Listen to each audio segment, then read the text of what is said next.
just been at war so long. They're just the most incredibly rigid soldiers who have somehow been corrupted by the battlefield. But why do they have no battle experience? Why are these people so dumb? There are literally thousands of evil soldiers on this island. Is this like 80% of the military? I literally don't understand why this is just such a badly put together premise that doesn't make sense. But the biggest issue actually underlies that. So the reason that all these guys have come to this particular island is because Mark Zuckerberg has a bunch of super technology, but specifically actually drones, lots and lots of drones. So the enemies you're fighting, the combat is pretty balanced. If you're actually trying to shoot people, there's like this RPG mechanic where your guns actually can level up, you're getting different loot, and each thing is a different style of weapon. Well, that all makes sense. We've actually seen systems like this not only in other shooters, but even in previous Ghost Recon games. The way this sort of balances out, though, is that if you're fighting another human,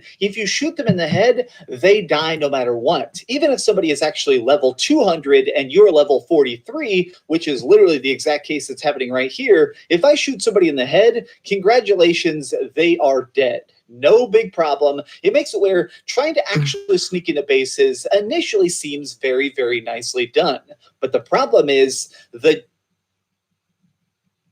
GKRs, the giant killer robots. I don't know why, but basically the drones in this game, they really range in scale from tiny little drones that look like something a kid would get on Christmas, except that it has a machine gun attached, all the way up to humongous Terminator tanks that have 10 million health.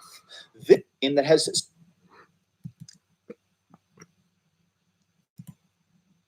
but it's been truly shocking. Virtually every prominent person who helped get Trump elected has been punished, defamed, deplatformed, sued, imprisoned, forced into retirement. Some of those people are now just ghosts from the past. They never came back. Victims of an industry that used to be called journalism, whose entire motivation is now centered around destroying people's lives. Broken souls ground up by the gears of a political machine that ruthlessly decimates dissent. The personal is political. The only guarantee in life is struggle. And the way things are heading, we're in for the biggest struggle of our lives. We're up against a system that for the past 3 years has tried to overturn the results of a democratic election, tried to reverse the biggest democratic mandate in the history of an entire country, tried to remold society and culture around a warped clown world alternate reality, which at its core is fundamentally hostile to reason. This is why I need you to be leaders. I need to be a leader because the blind are leading the blind. The so-called conservative leadership consists of a bunch of spineless losers who are more interested in tone policing others and throwing people under a bus just so they can get a pat on the head from the left. More interested in acquiescing and caving in than going on the rhetorical attack and winning. Constantly playing defense isn't a winning strategy. Constantly pandering and genuflecting to the people who literally want to destroy you isn't a recipe for success. It's a guarantee of failure. Now, I've had my demons, my distractions, my desire to disappear into the background, to live a normie life, my desire to take the easy path, to follow. But all that has to be set aside. The time for following is over. It's time to lead. Many of us have allowed ourselves to submit to nihilism and despair. Many of us have allowed ourselves to be worn down by chemical dependency. Many of us have allowed ourselves to believe that the answers lie in other people while shirking our own responsibility. It's time to recommit. It's time to reinvigorate the spirit of 2016. Remember that?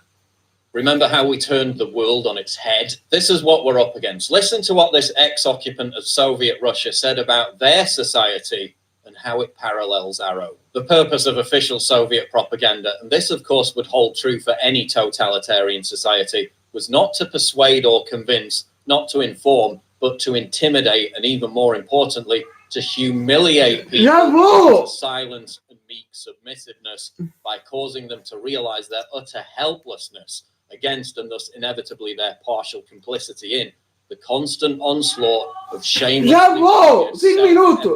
triumphantly invincible lies. One permanently had to exist, at least in any collective, marginally public setting, even special Soviet propaganda. And this, of course, would hold true for responsibility. It's time to recommit. It's time to reinvigorate the spirit of 2016. Remember that? Remember how we turned the world on its head? This is what we're up against. Listen to what this ex-occupant of Soviet Russia said about their society and how it parallels our own. The purpose of official Soviet propaganda, and this of course would hold true for any totalitarian society, was not to persuade or convince, not to inform, but to intimidate, and even more importantly, to humiliate people into silence and meek submissiveness by causing them to realize their utter helplessness against, and thus inevitably their partial complicity in, the constant onslaught of shamelessly obvious, self-evident, triumphantly invincible lies. One permanently had to exist, at least in any collective public setting, even slightly outside the tightly narrow zone of one's complete trust and personal comfort, in a state of pretend acquiescence to, and worst, forced vocal support of, the openly fraudulent and relentlessly assertive, inverted, alternative reality, whose ceaseless pressure gradually corroded and deadened one's spirit, crippled one psychologically, caused one to become cynically apathetic and inwardly ashamed of oneself because of one's total impotence to resist being a part, no matter how small, of that self-perpetuating irreality of infinite, all-out gaslighting. That is to say, just the kind of person, a broken, defeated, dully obedient liar, the regime found it the easiest to control. Ring any bells? Why do they need to convince you to change your opinions when they can simply make your life unlivable for expressing the opinions you have? Deplatforming, censorship, social ostracization, bank accounts cancelled, moving towards a communist-style social credit score where you're barred from buying plane and train tickets as punishment for your wrongthink, where your friends are punished for merely knowing you, leaving you isolated and atomized. We're up against a truly monumental force that seeks to impose totalitarian technocracy at the expense of human dignity. But we're still here. The beacon of liberty is still blazing because you're bearing the torch. And I need you to stand beside me because the attacks will only intensify. As you know, to fight deplatforming, I'm building my own platform over at summit.news. But to turn this platform into the juggernaut that I know it can be, I need your support. Writers, camera crews, editors, it's not cheap. Please visit the subscribe star link in the description box below to amplify my voice in these times of mass silencing and big tech censorship. To those who already donate, I'm eternally grateful. To those who can't afford to donate, that's fine. Just please share this video and get on the free email list at summit.news/newsletter. There is light at the end of the tunnel, and with your help, myself and others can fully recommit to leading you out of the other side.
Tá bom.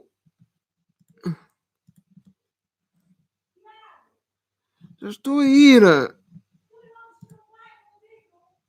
Vai. Wait, what's going on? Vai, Don't go to vamos. Hollywood. Mothers, don't let your children go to Hollywood. Nothing good can come from it, right? All of these people in Hollywood, they're criminals, Estou a ir. right? They're up to shenanigans. They're creepy individuals, right? Every day, you hear of all of these allegations of sexual misconduct. And of course, right, Hollywood is a place where billions of people want to go to become famous. That situation sets up all these gatekeepers. These gatekeepers then abuse everybody. And then you get all of this proliferation of sexual misconduct accusations out there. And that's one thing. But on top of that, you also seem to get a bunch of dead people. Man, take a look at this, page6.com. Massage therapist who accused Kevin Spacey of sexual assault dies. Just ups and dies.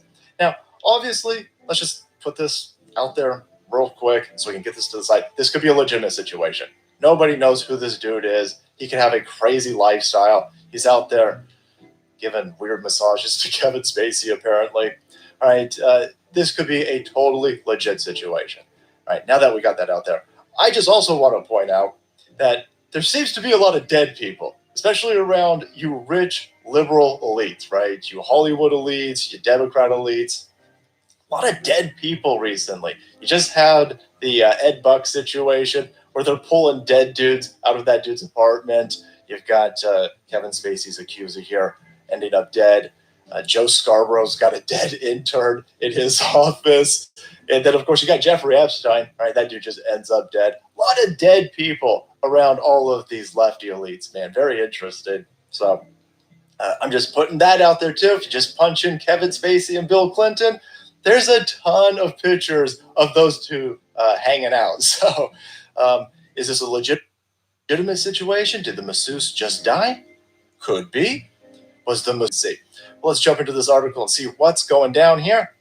The massage therapist who sued Kevin Spacey for sexual assault has died, according to court records and his lawyer. Lawyers for Spacey filed a, quote, notice of statement noting plaintiff's death in the federal case on Tuesday. They said they were informed on September 11th that the masseur had, quote, recently passed. And if you're not familiar with the situation, they break it down for us a little bit here. Massage therapist who filed his suit as an anonymous John Doe, had claimed he was attacked by the American Beauty actor 3 years ago during a massage session in Malibu. Spacey, 60, allegedly twice grabbed the masseur's hand and guided it to his private parts, the suit said. The Oscar winner was also accused of grabbing the alleged victim's shoulders in an attempt to kiss him and trying to fondle his genitals. Spacey also allegedly asked to perform a sex act on the massage therapist, causing him to bolt from the session. So that's what it took to get the dude to bolt from the massage session. Kevin Spacey only grabbed your hand and made you give him a handy, apparently, that he tried to kiss you. That didn't make the person bolt. Only an offering of a BJ is what got the dude to run out of there. I don't know. The whole thing sounds like a farce. It sounds like if this situation went down, it sounds like the massage dude was into it for at least some of this. And it seems like it's another one of those situations where it's like, well, I'll sue Kevin Spacey because Kevin Spacey's rich. But how well did that turn out for you, son? Because now you're dead. And it could totally be legit. But again, you never know with these people, man. Kevin Spacey, this whole thing now where he comes out and he makes that YouTube video where he's in character for the Frank guy for House of Cards, has a very weird tone to it now. Because in that Let Me Be Frank video, he's talking about, let me be frank, and people are just dying. And I'm like, whoa, go back and watch that video, knowing that somebody who has accused Kevin Spacey of sexually assaulting him is now dead. The video takes on this whole other tone. It's very interesting. And I just think that if I had a kid, for sure, I would keep them the fuck away from Hollywood. All of these people are up to no good. And as far as I'm concerned, all of these people are capable of arkansizing somebody, or at least knowing somebody who can put you into contact with somebody willing to arkancize you. Again, there seems to be a whole lot of pictures of Kevin Spacey with Bill Clinton, but I'm just putting that out there. I'm not saying anything. I don't want to end up with 2 gunshots in the back of my head. All right, guys, thanks so much for watching the video and supporting the channel. If you're interested in any more crazy conspiracy theory content, make sure you hit that subscribe button. All right, guys, take care. Bye.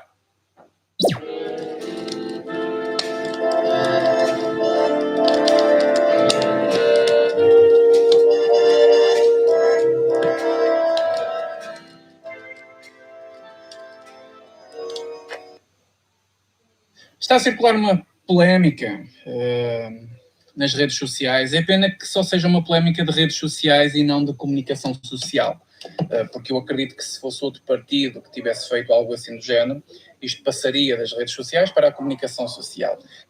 Mas como é o Bloco de Esquerda e o Bloco de Esquerda é protegido, então penso que a comunicação social na própria televisão ignorou um bocadinho o assunto e foda-se. Ainda veio o polígrafo dizer que realmente é verdade esta situação, mas a própria Constituição até permite, ou não diz, não é? Como não diz que não é proibido, então é porque ela permite. Portanto, nós temos aqui novamente o polígrafo alinhado ao Bloco de Esquerda, não podendo dizer que é mentira algo que está na cara. Então, dizem que é verdade, mas não é? O que aconteceu foi que foi apanhada a deputada Mariana Mortágua do Bloco de Esquerda e mais umas pessoas com ela a fazerem um grafite. Ontem, na terça-feira, ao dia que eu estou a gravar hoje, que hoje é quarta, foi tirada uma fotografia com ela e esses jovens a fazerem um grafite. E esse grafite é uma propaganda do Bloco de Esquerda.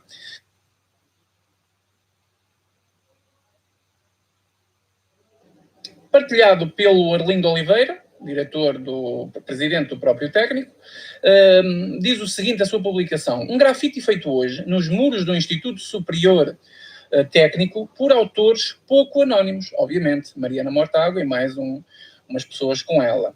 Será que a vandalização de património público consta no programa do Bloco de Esquerda? Boa pergunta, e eu também pergunto a mesma coisa. Aliás, eu ainda pergunto mais. Porquê que o Bloco de Esquerda faz o que lhe dá na puta da cabeça e não... Foda-se. É tudo liberdade de expressão, é tudo uma forma de protesto, é tudo político e não acontece nada. Foi a mesma merda quando o Bloco de Esquerda foi para as ruas fazer uma manifestação e, a meio dessa manifestação, começaram a preferir cânticos de morte para o Bolsonaro. E depois os extremistas somos nós. Nós é que somos extremistas por apontar o dedo a estas coisas. É uma impunidade total para os partidos de esquerda, principalmente estes partidos com estes movimentos revolucionários. É uma impunidade total. Já no site da Juventude Comunista Português, vocês podem aceder e verem a arte revolucionária que eles têm espalhadas por várias paredes. E ninguém quer saber nada. Mas quando o escudo identitário colou lá os 1000 cartazes contra a ideologia de género, foram acusados pela própria comunicação social, nomeadamente o público, de grupo extremista.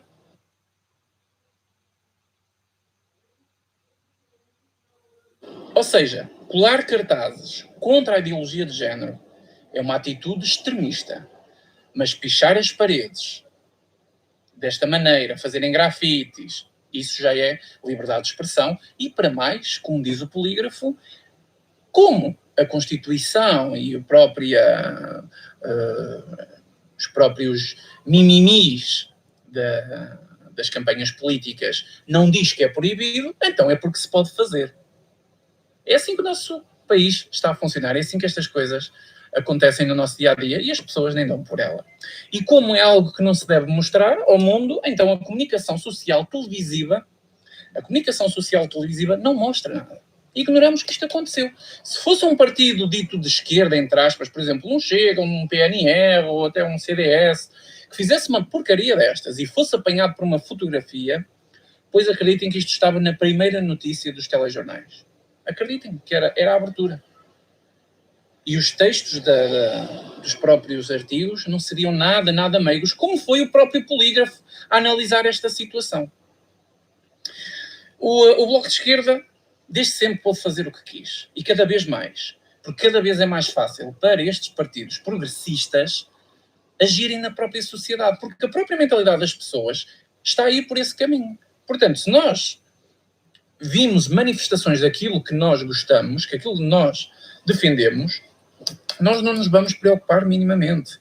É isso que acontece com estes partidos. Nem é preciso ser de direita ou de esquerda, ou ser do Bloco, ou ser do CDS, ou ser que porra é. É só preciso ter um bocadinho de bom senso e entender que as coisas na nossa sociedade são medidas de forma diferente. São 2 pesos e 2 medidas diferentes. Sempre.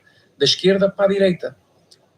Sempre que sai do centro, começa os textos e as acusações e aquelas falas pré-definidas do extremismo, dos movimentos extremistas, do machismo, da homofobia. De todo o centro para a direita, é só isto que consta. Não há direito a diálogo. Mas do centro para a esquerda, tudo é tratado como movimento revolucionário, como debate, como discussão política, como liberdade de expressão. As esquerdas sempre tiveram facilidade em se manter no poder por causa desta ligação cultural e sentimental às pessoas. Sempre. Mas também foi a esquerda que mais matou no mundo. Basta olhar para as sociedades comunistas que falharam completamente, não só no passado, mas na atualidade. Acho que não é preciso apontar o dedo. Mais fácil possível é olhar para a Venezuela, onde o próprio presidente da Venezuela até veio acusar o próprio Bolsonaro de ser um fascista, um extremista, e não sei das quantas. Mas é na Venezuela que eles morrem à fome, é na Venezuela que eles são atropelados com ordem do próprio governo, as pessoas que se manifestam. É assim que este país e este mundo está a funcionar. E quanto mais isto está entranhado na população, pior está o mundo, porque acusam a direita de estar a propagar essas ideias, quando a direita não se consegue mexer por tão incendiada que é, seja pela comunicação social, seja pelos metacapitalistas que investem em todo tipo de organizações não governamentais, seja até pelos próprios partidos políticos que estão na Assembleia da República, são da extrema esquerda e da esquerda menos radical, até mais progressista ou até mais fabiana. Ou é só olhar para o mundo à nossa volta, como acontecem as coisas. Até à próxima. Uma das notícias que circulou esta semana e que está ainda a bombar na nossa mídia foi a decisão da Universidade de Coimbra eliminar a carne de vaca nas cantinas da sua universidade. Isto acontece no momento em que toda a gente está muito preocupado com o clima e com as alterações climáticas e todos nós temos que fazer alguma coisa, nem que seja remover aquela última palhinha do uso do cotidiano. O que acontece é que a Universidade de Coimbra, ao tomar uma medida destas, ela não está a tentar sensibilizar as pessoas, ela está a tomar uma medida autoritária, porque retirar a carne de vaca das suas ementas é retirar a liberdade das pessoas poderem consumir algum tipo de produto. Portanto, está a atentar contra a liberdade de algumas pessoas. Isto sendo uma instituição pública, vai diretamente contra a nossa própria Constituição. Só que isto está a ser completamente travestido com aquela sensibilização barata da luta pelas alterações climáticas. Luta essa que já tem falhado dezenas e dezenas de algumas estatísticas que têm feito, feitos alguns cenários de catástrofe natural completamente ao planeta que não se vieram a realizar.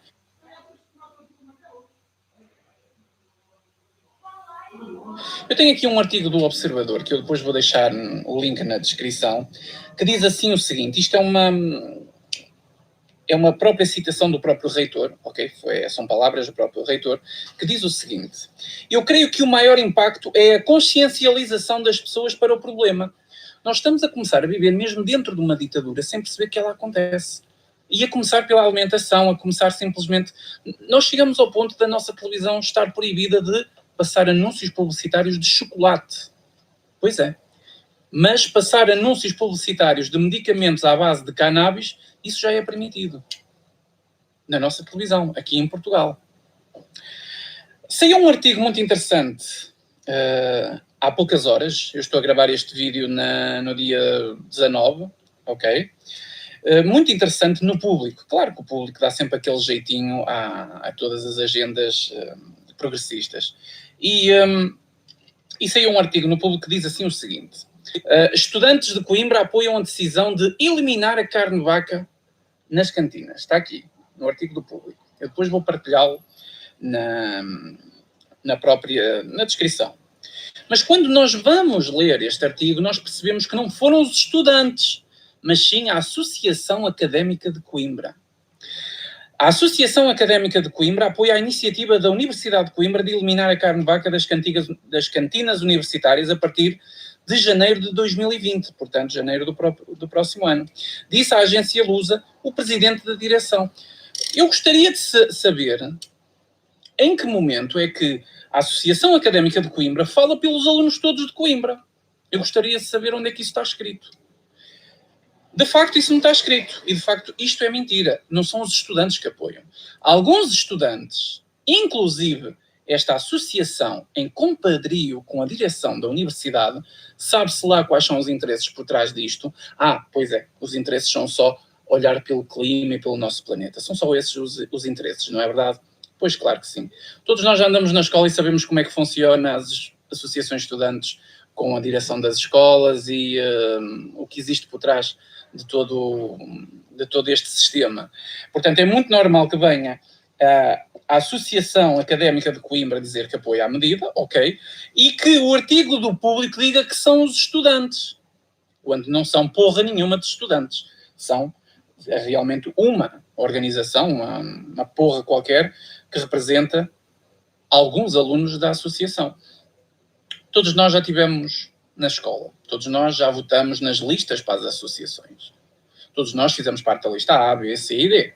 Portanto, se eu votei na lista A e ganhou a C, eu, à partida, não vou estar em acordo com tudo que aquela associação faça. Portanto, eu acredito que existem muitos estudantes que não concordam com esta medida.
Recently, a House bill passed forcing schools to let male athletes compete in girls' sports, and the Democrats.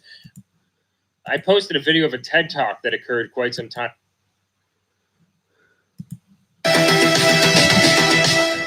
The progressive city of Portland, they're now banning urinals in city-owned buildings, and they're spending millions and millions of taxpayer money to remove them. This is insanity. In an email to employees, they say, we will continue to have gender-specific, male and female, multi-stall restrooms, oh thank you, that are readily available to any employee that prefers to use one. But there will be no urinals in any restroom in the building. This will give us the flexibility we need for any future changes in signage, meaning like different genders and sexes, I guess, right? I'm convinced that this is the right way to ensure success as your employer. Remove arbitrary barriers in our community and provide leadership that is reflective of our shared values. A urinal. So progressive, our shared values.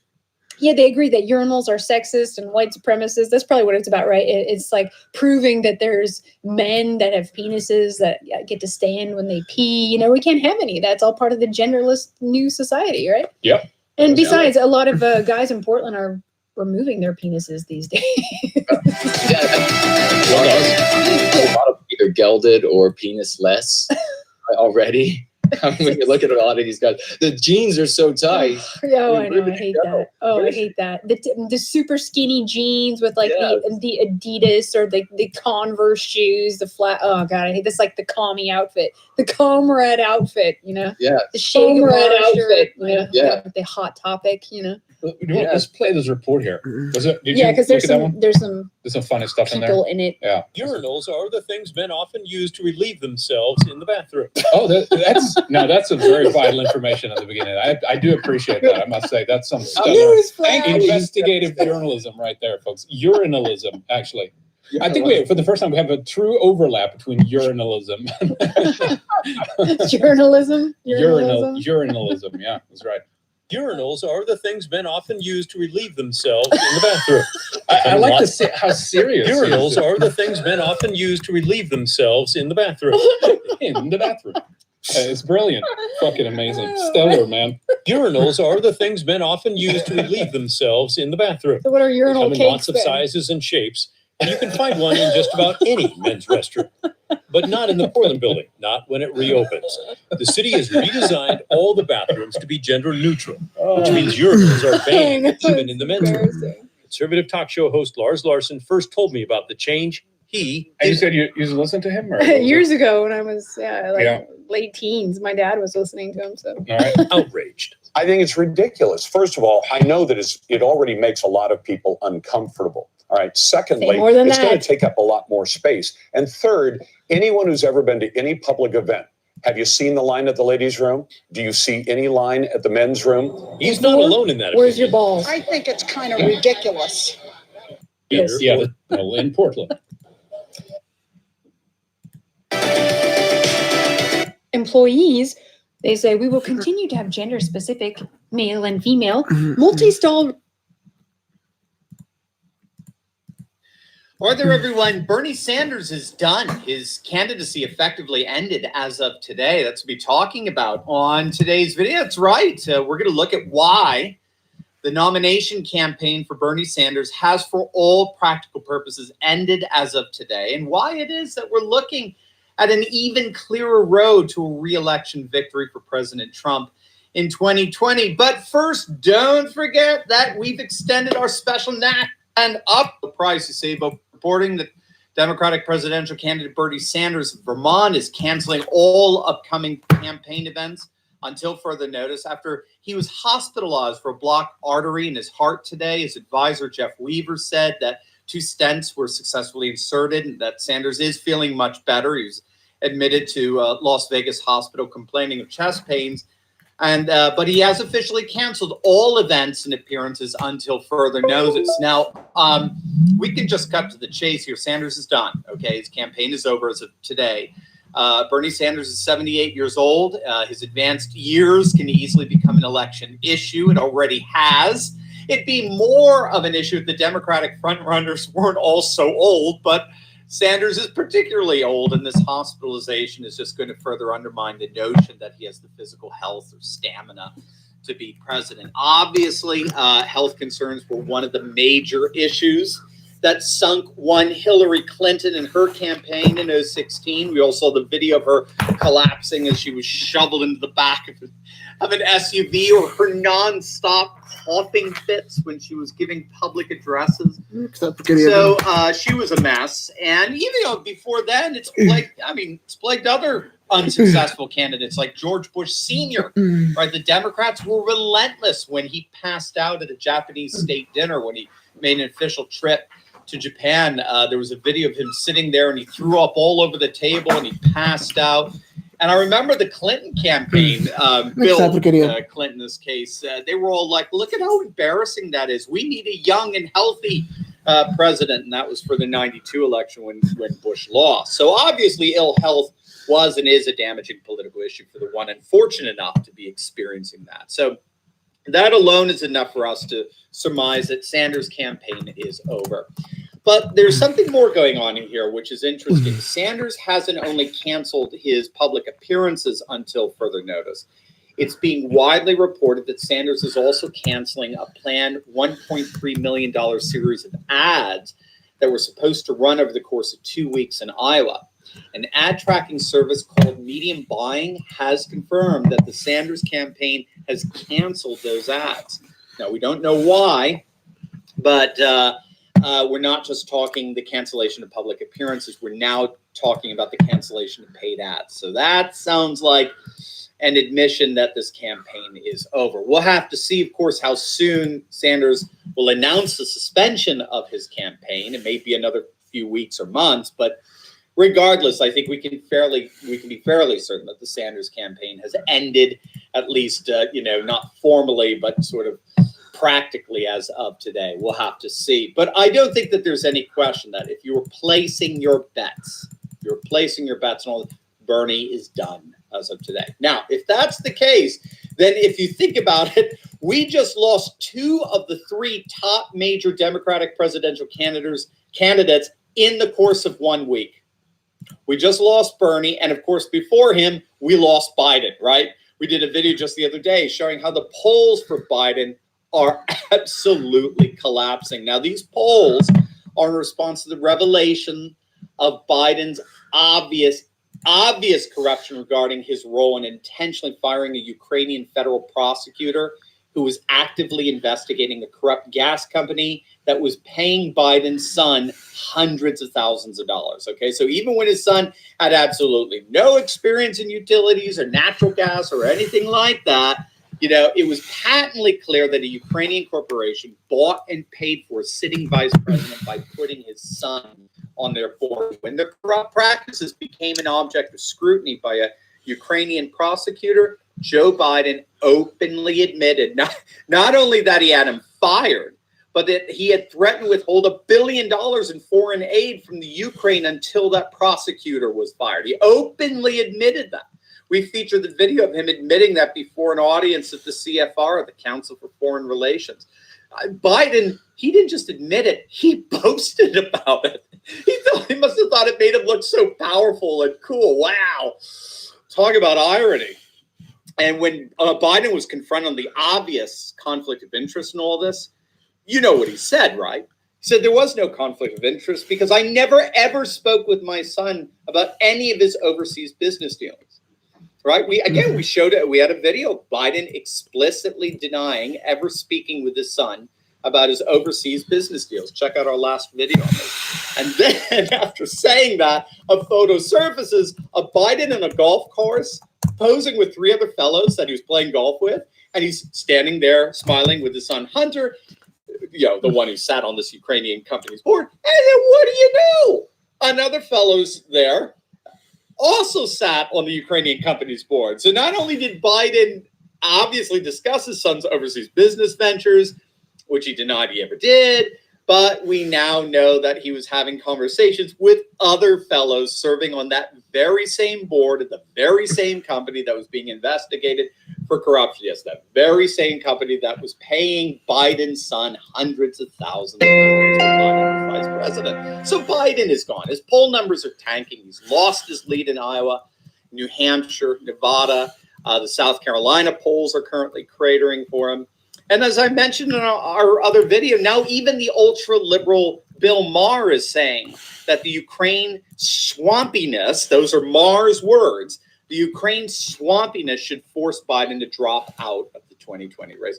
Maher's just echoing a number of pundits that have recognized from the beginning that the so-called Ukrainian scandal surrounding Donald Trump will and is turning out to be a scandal that has Joe Biden at its center. And that was our first video on this whole Democratic-led fiasco. We did a video predicting right away that the Ukrainian scandal would be Biden's scandal. It would sink his campaign. And so with this announcement from the Bernie campaign, it does appear that two of the three top Democratic challengers are done. Stick a fork in them. They're done. Which, of course, leaves none other than Elizabeth Pocahontas Warren as the new front runner. And, if that's the case, then you know why the Democrats are trying to impeach the president. Again, even Bill Maher is admitting that Trump is going to win this. You ready for this one? How about this one? We did a video several weeks back on a fellow by the name of Alan Lichtman. Lichtman is a professor at the American University in Washington, D.C. Lichtman has had a very impressive track record of predicting presidential elections. He's got a model, and this model has rightly predicted the last 9 presidential elections. He predicted Trump in 2016. He's given his prognosis for 2020. And what's his prognosis? According to Lichtman, the winner of the 2020 presidential election will be none other than one Donald J. Trump. And according to Lichtman, that's why the Democrats have to impeach him. Lichtman is a liberal. He's a staunch leftist liberal. And he's been screaming over the last year at the Democrats, if you don't impeach this president, I can see no other path that will prevent him from winning in 2020. So while I certainly wish Bernie Sanders well, his hospitalization is just another confirmation that the road to 2020 is going to be one massive disappointment for the Democrats.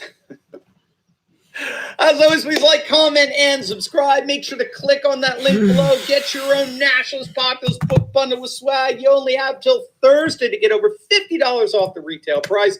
We only have a limited number, so don't wait. As of this Thursday, the offer ends. So click on that link below. Support our channel by getting your very own book bundle with swag and help us to continue to analyze current events in light of super awesome conservative trends so you can live in the present in light of even better things to come. God bless.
Let's talk about Atelier Ryza again. I just talked about this game the other day. I want to talk about it again because I think it's important to talk about because, well, NPCs want to cancel it and they are failing and burning at it. So it's worth talking about to me because I love seeing them fall on their face. So this game, as you can see from this picture, and there's a reason I have this pulled up, has a quite voluptuous looking lady here. You can see that she's filled out in the right places, as you can see. And the reason I have this pulled up is I found this post by Lewd Gamer here. Don't really know who he is, but he still had this post up. June 1st, 2019. So since June 1st, at least, reset era, and some of their Twitter cows have been trying to get this game canceled with no effect. Because you can't touch the Japanese Chad. I'm sorry. You guys just can't do anything to them. The only way you'll ever be able to do it is the Trojan horse your way into the companies that are over there. That's the only way you'll ever be able to do it. I'm sorry, they just don't care about your outrage over here. Money talks, and you ain't got none. So I noticed this post here, Lunkara. I think that's actually Linkara, the crazy guy who's been a very, very big supporter of the Kick Vic people. For those of you who follow that, shouldn't be a surprise. He doesn't got no money anyway. The guy has to raise taxes every year out of your pockets, the people that give it to him, because he's irresponsible with his money. So I doubt he's got money for games anyway. Anything he gets is probably donated, like everybody's buddy DSP. I don't know how you can be a content creator and not be responsible with your money. Literally, you just take a percentage of the taxes and you put them aside and then you pay them. You can do it monthly. Or you can just, I don't know, hold on to the money and not spend it and then use it when it's time to pay taxes. Just a thought. I don't know. I don't like paying taxes either, but you still got to pay them, man. I just think it's sad that you have to beg your viewers to pay your taxes. I think that's really, really sad. But anyway, they've been going against this game for a while, and I am going to check and see if that's Lankara. And wouldn't it be fun to see what he posts over there? Have a whole dedicated video to that. I think it would be. So anyway, Atelier Ryza, fastest selling game over in Japan, selling great. Atelier Ryza has achieved first week sales of 150,000 in Japan alone, making it the most successful launch in the history of the franchise and no doubt angering the game's hordes of critics. The game's developer announced that Atelier Ryza, Ever Darkness in a Secret Hideout, is set to become the best-selling game in the series after it saw first week sales in excess of 150,000 copies in Japan, despite the weak market for console games in the mobile-dominated country. These games typically sell around 50,000 copies in their first week. The game is apparently out of stock in many stores, and lifetime sales are projected to be in the region of 500,000. Now, I wonder how many copies of this are actually Switch sales, which I think do well in Japan. So the fact that it's a mobile North America, like this, as you can see, yes, another Joker video. I can't help it because it's just so fascinating, everything surrounding this movie. You've got the media absolutely trying to destroy the movie, going pretty much on the offensive against it for like 2 months now. They've been after this movie. Hard, really hard. It's very interesting to watch. And then instead of bending the knee, the director and the actor, and to an extent, even the studio, are like, we don't care. We want to make money. Here's my middle finger. And now we have the backlash to that. So we're going to go over that. We've got 2 articles that I think are interesting to go over, because this one I really liked, because look at the headline. How could I, if you've been watching my channel for a while, how could I not go for this one? Joker director Todd Phillips thinks woke culture has killed comedy. Everybody, what's going on? Is here to prove him wrong. So yeah, I had to grab this one. I mean, it's Metro too. How can you not do a video on Metro? Look at the award-winning journalism they have here. Lord of the Rings actress calls for female Gandalf in new TV series. Metro is a joke. What a dumb idea this is, making female Gandalf. Luckily, the Tolkien people, the guys that control it, the family that control all of his stuff, I'm pretty sure are strict on stuff and won't allow something dumb and woke like that. So what is woke culture saying about Todd Phillips? Well, they've been calling him a racist and a whammon hater, all kinds of fun stuff. All because he said, I'm just tired of all these clowns on Twitter ruining culture. So let's go ahead and skip down. This is just pretty much a recap. So if you don't know what happened, Todd Phillips did an interview with Joaquin Phoenix. The piece was more centered on Joaquin Phoenix, but Phillips did have some responses in there. And he pretty much said you can't really make comedy anymore in today's world because people are so butthurt about everything. And of course, because he blasted on Twitter, they didn't quite like that, so a bunch of dummies on Twitter came out and gave their opinion. And the article says this: unfortunately for Todd, he made these comments in a year when Booksmart received critical acclaim. Critical acclaim. Well, that really means a lot in today's world, doesn't it? You pretty much always see the audience rating super low, critic rating really high. We've talked about this tons of times. Critics are garbage now. They all live in Hollywood or San Diego or San Francisco. They're out of touch with the rest of society. They really are. There's a reboot of Jay and Silent Bob coming, and it'll probably be as unfunny as the other one was. I'm sure a lot of people aren't going to like that I just said that, but I'm sorry. Those two characters worked better as supplements. I like a lot of those old Kevin Smith movies, but I didn't think Jay and Silent Bob was that good. It was funny the first time. It didn't age as well as the other movies. It's just my opinion, and I'm sure a lot of people aren't going to agree with me. But I really also don't see that movie being particularly that funny around woke culture. You know, Kevin Smith is kind of sold out. I just don't see him being as edgy as he used to be. So that's my take on that. But let's go ahead and look at the people they highlighted here. So we got this guy here, says, Todd Phillips, go try to be funny nowadays with this woke culture. And this guy lists The Good Place, Barry, Fleabag, Brooklyn Nine-Nine, It's Always Sunny in Philadelphia, Curb Your Enthusiasm, BoJack Horseman, Bob's Burgers, Rick and Morty, and Schitt's Creek. So here's the thing. So I only know a couple of these. I'm going to touch on the ones that I've actually watched. It's Always Sunny in Philadelphia and Curb Your Enthusiasm. Now, I know those two are older than woke culture, which has pretty much really set in the past couple of years. There was a really good article I missed where Charlie Day talked about this, and I think that shows like that in South Park are grandfathered in. So they don't get hated on because they're older than things are. Like, they're older than the craziness going on right now. They're like, well, those shows were always offensive, so we'll give them a pass. You try to start those shows right now. Out of the blue, let's just go ahead and say It's Always Sunny in Philadelphia starts up today. That show wouldn't last one season. Sorry, they'd cancel it because everybody on Twitter would be butthurt about it. I think that's a really good point that Charlie Day made, and it really does apply. That is what would happen, I promise you. It would get ran off because it's too offensive. It's just too offensive. So I think a lot of, just like you, upset, Gene, nonetheless.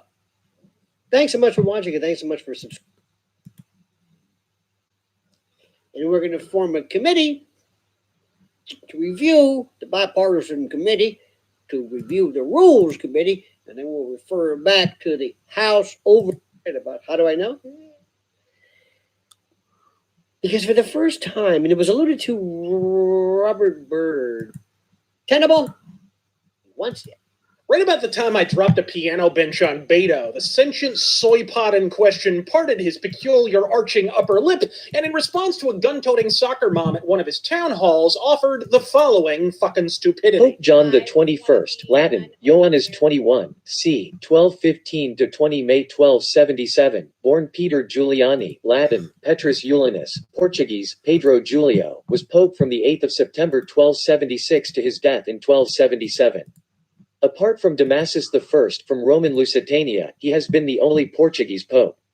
He is sometimes identified with the logician and herbalist Peter of Spain, Latin, Petrus Hispanus, Portuguese, Pedro Hispano, which would make him the only pope to have been a physician. Pope John the 21st was actually the 20th pope named John, but decided to skip the number XX. Topic: Life. Topic: Early life. Pedro Julio was probably born in Lisbon between 1210 and 1220. He started his studies at the Episcopal School of Lisbon Cathedral and later joined the University of Paris, although some historians claim that he was educated at Montpellier. Wherever he studied, he concentrated on medicine, theology, logic, physics, metaphysics, and Aristotle's dialectic. He is traditionally and usually identified with the medical author Peter of Spain, an important figure in the development of logic and pharmacology. Peter of Spain taught at the University of Siena in the 1240s, and his Summary Logicals was used as a university textbook on Aristotelian logic for the next 3 centuries. At the court in Lisbon, he was the counselor and spokesman for King Afonso III in church matters. Later, he became prior of Guimarães. He was Archdeacon of Vermai in the Archdiocese of Braga. He tried to become Bishop of Lisbon but was defeated. Instead, he became the master of the School of Lisbon. Peter became the physician of Pope Gregory X, 1271–76, early in his reign. In March 1273 he was elected Archbishop of Braga, but did not assume that post. Instead, on the 3rd of June 1273, Pope Gregory X created him Cardinal Bishop of Tusculum Frascati. Topic: Papacy. After the death of Pope Adrian V on the 18th of August 1276, Peter was elected Pope on the 8th of September. He was crowned a week later on the 20th of September.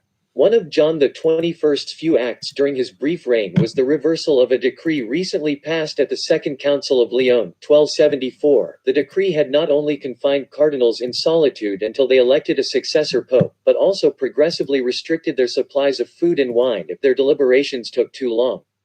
Though much of John XXI's brief papacy was dominated by the powerful Cardinal Giovanni Gaetano Orsini, who succeeded him as Pope Nicholas III, John attempted to launch a crusade for the Holy Land, pushed for a union with the Eastern Church, and did what he could to maintain peace between the Christian nations.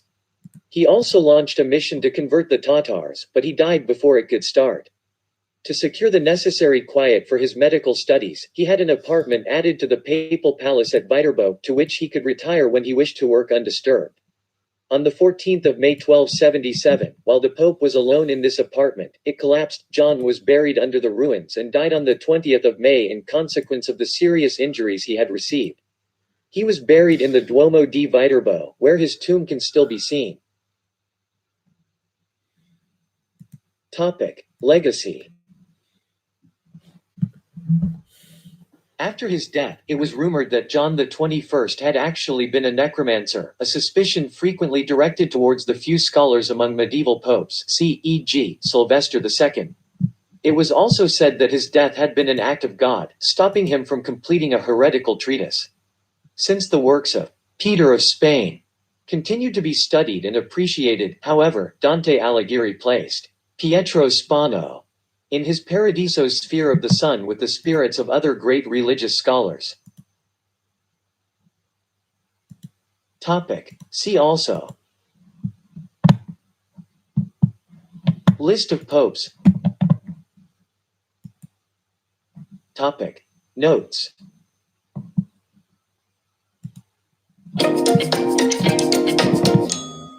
You know, making all these videos is pretty exhausting work. What I need is a vacation. Somewhere far away, preferably exotic, and must be exciting. Korea, or maybe Japan. Great food, fantastic culture, plenty of ways to embarrass myself by misunderstanding the local customs. What's not to love? But I noticed something strange while booking my Asian getaway. My plane seems to be making a detour over Alaska. Why is my plane going out of its way to avoid the Pacific Ocean? Is this a mistake? Did I accidentally sign up for the Caribou route? At first, you might think this was a safety issue. The Pacific is the largest and deepest of the world's oceans. If a plane encounters a problem over a seemingly endless and bottomless pond of water, the pilots are going to have a rough time finding a safe spot to set her down. Alaska might not be overpopulated with international airports, but it's a lot better than the middle of the ocean. How's that for a tourism slogan? Alaska. At least it's better than sinking. Okay, I apologize, Alaska. Guessing that it was a safety precaution wouldn't be entirely wrong. When planning a route, many pilots prefer to maximize the number of airports along their path. Emergencies are incredibly rare relative to how many planes take to the skies every day. But I can't think of many things more stressful than losing an engine 30,000 feet over the middle of the Pacific Ocean. That said, it isn't the main reason airlines tend to avoid making a straight shot east to west. Ultimately, it comes down to saving fuel and time. It's easy to forget that an airline is a business whose profits depend on how quickly and cheaply it can move passengers between destinations. People also prefer to get to their next stop as quickly as possible, so it's a win-win for both airlines and passengers. Long story short, which is not my forte, speed is usually the primary factor in determining a plane's flight path. Excluding special circumstances such as passing through the jet streams or other meteorological concerns, the fastest route is almost always the one closest to a straight line. But wait, just look at that flight path. It's anything but a straight line. Well, yeah, when you look at it on a flat map. But our planet isn't flat now, is it? It can be confusing since we're used to looking at our world on a two-dimensional plane. Unless you bust out a globe each time you need to check where some city or country is located, you probably look at a world map. So, on a 2D map, making a giant rainbow to avoid the Pacific Ocean looks like a much longer route. But since the Earth is a sphere, more or less, but more on that later, a straight line is going to look very different in three-dimensional spaces. Okay, let's do a little experiment. Got a globe nearby? Oh yeah, I just said most of us use Google Maps. All right, here. I'll show you on mine. I put one end of a string on Los Angeles and the other end on Tokyo. When I pull it tight, you'll notice that the string isn't running exactly parallel to the lines of latitude printed on the globe. Instead, it'll bend slightly upwards as it follows the curvature of this mini Earth I got at the bookstore down the road. This effect is even more pronounced in practice because my globe isn't a perfect recreation of the real deal. In fact, the problem is that it's too perfect. You see, unlike a globe, the Earth isn't a perfect sphere. Our planet is slightly bigger around the middle, kind of like me after the holidays. Wait, who wrote that?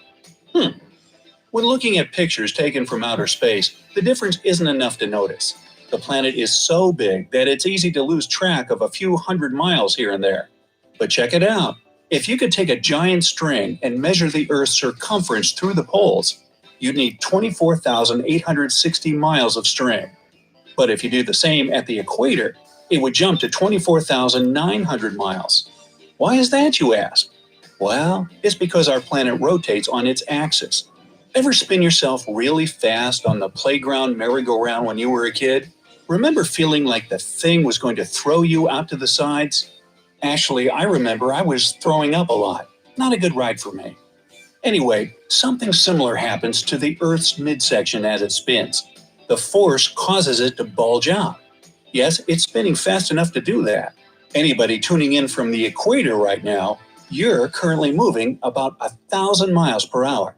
That 40-mile difference in the Earth's width might not seem like very much, but when it comes to the surface area of an entire planet, that little bit of added girth can go a long way.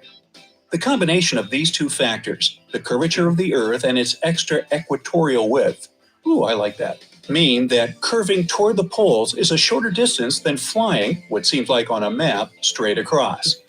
None of this is to say that planes never cross the Pacific Ocean. People have to get to Australia somehow, I guess. I'm not so much into giant insects and spiders, but hey, to each his own. Just kidding, Australia. Anyway, planes will also venture over open water to avoid storms. While aircraft can outclimb some types of severe weather, such as hurricanes and tropical storms, seemingly mundane thunderstorms are surprisingly challenging. With clouds reaching altitudes of over 60,000 feet, airplanes are advised to steer around instead of into or over them. It's almost unheard of for modern aircraft to be brought down by severe weather. But bad enough turbulence can cause injuries to passengers and crew if they, and all the stuff they've packed with them, get tossed around the cabin. The takeaway here is keep your seatbelts fastened at all times. Another reason planes will sometimes brave an oceanic voyage is to take advantage of the smoother ride. Even in clear weather, there's much less turbulence over water than over land. This is because the primary source of turbulence is hot air rising up from the ground. Hey, there's a lot of hot air rising up from this microphone. Water distributes heat a lot better than soil, so flights over the ocean are often much smoother. The other primary consideration for determining flight paths are air currents, namely the jet streams. These high-altitude air currents exist near the top of the troposphere. That's the lowest layer of the Earth's atmosphere, and the one where most weather occurs. The border between the troposphere and the next layer up, the stratosphere, is known as the tropopause. Its altitude fluctuates between 4 and 12 miles above the Earth's surface. This fluctuation results in rapid shifts in air temperature and pressure, which creates a wind tunnel that can reach speeds of over 200 miles per hour. These extreme speeds are most common in winter, when the temperature difference is greatest, but regular wind speeds of 80 to 140 miles per hour are nothing to scoff at, so keep your scoffing to yourself. There are 4 main jet streams, 2 in each hemisphere, and thanks to the Earth's rotation, they mostly flow next to each. The 2 most important for air travel are the polar jet stream, which forms near the Arctic Circle, and the subtropical jet stream near the equator. Both are thousands of miles long, despite being only a few miles wide. Flying with a jet stream can shave several hours off of a trip, but flying into it can slow the plane down considerably. It's also worth noting the risks associated with jet streams. The biggest hazard is a kind of troll, tens of thousands of feet. In the main video of Part 9, it was explained that memory regions, such as ROM and RAM, were mirrored across the address space. This addendum will go into more detail on why mirroring exists. While useful in the context of Super Nintendo's CPU address space mapping, mirroring is common in other architectures as well. To reiterate from the last video, when a byte is mirrored, it can be accessed from more than one location in the address space. The alternative to a location being a mirror, it could also be open bus, which is when it isn't connected to anything. Let's see what causes both of these to happen. To make this a bit simpler starting off, let's make up a fictional architecture that only has an 8-bit address space. And let's also say only 256 bytes of ROM exists on a single ROM chip, and there is no RAM at the moment. This theoretical chip might have 20 pins, 8 for the 8 bits of data per location, 8 bits for specifying the location of the byte to read, a pin to a voltage source and ground, a chip enable pin, and an output enable pin. When an 8-bit address is sent over the address lines, and the chip and output enable pins are pulled low, the corresponding byte stored at that location is sent over the data line. If the chip or output enable pins are not pulled low, the data lines are not connected, or said to be in a floating state.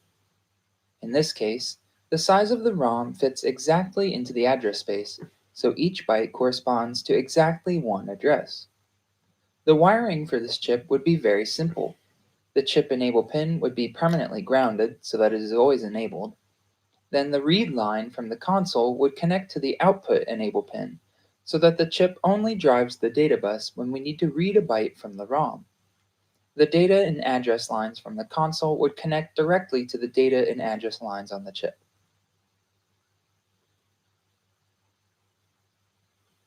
Now, what if the chip only contained 128 bytes of ROM instead of 256? A chip with 128 bytes of ROM would only need 7 pins for specifying the location of bytes. Now, the 8th address line coming from the console has nowhere to go. In this case, those 128 bytes of ROM get mirrored. They are mapped to the first 128 bytes and the last 128 bytes of the address space. You can see exactly why when trying to access bytes hex B1 and 31.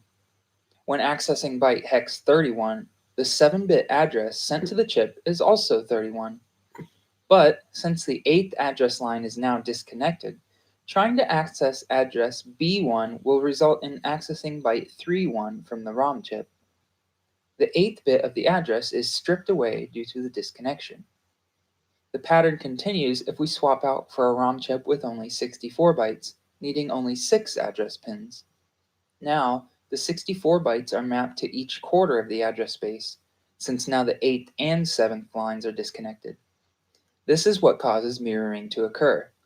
Mirroring is more common than open bus behavior because just not connecting an address line is much simpler and cost-effective than trying to disable the chip if the requested address is larger than the ROM image on the chip. Let's move on from our made-up 8-bit address space and look at the SNES's 24-bit address space now. To start easy, we'll look at a game that only has a single 1 megabyte ROM chip on board and is using mapping mode 1, or high ROM. A 1 megabyte ROM requires a 20-bit address to access all of the data. Of course, the 8 data pins, voltage source, ground, and chip and output enable pins are still present. To wire this up, we'll just take the first 20 address lines coming from the console and wire them up to the chip address lines, then connect the 8 data lines. And then, like before, the read line from the console would connect to the output enable pin, and the chip enable pin gets grounded. When wired like this, the ROM image gets mapped to the first megabyte in the address space, which would be banks 0 through F. Since 4 pins are not connected, the top 4 bits in the address are ignored, so the image gets mirrored 15 more times to cover the entire address space. This is almost exactly how it works, except now we can't access anything but the ROM. There's the work RAM and other CPU registers we need access to also, that will conflict if they both try to send data at the same time. Well, this is where that nifty ROM cell line comes in handy. If we connect this line to the chip's enable pin instead of just grounding it, it will only output data when both the read signal and the ROM cell line are pulled low. And we know from the last video that the ROM cell line is not pulled low when accessing banks 7E and 7F, as well as the bottom halves of quadrants 1 and 3. This is basically how a simple high ROM chip would be wired up in practice.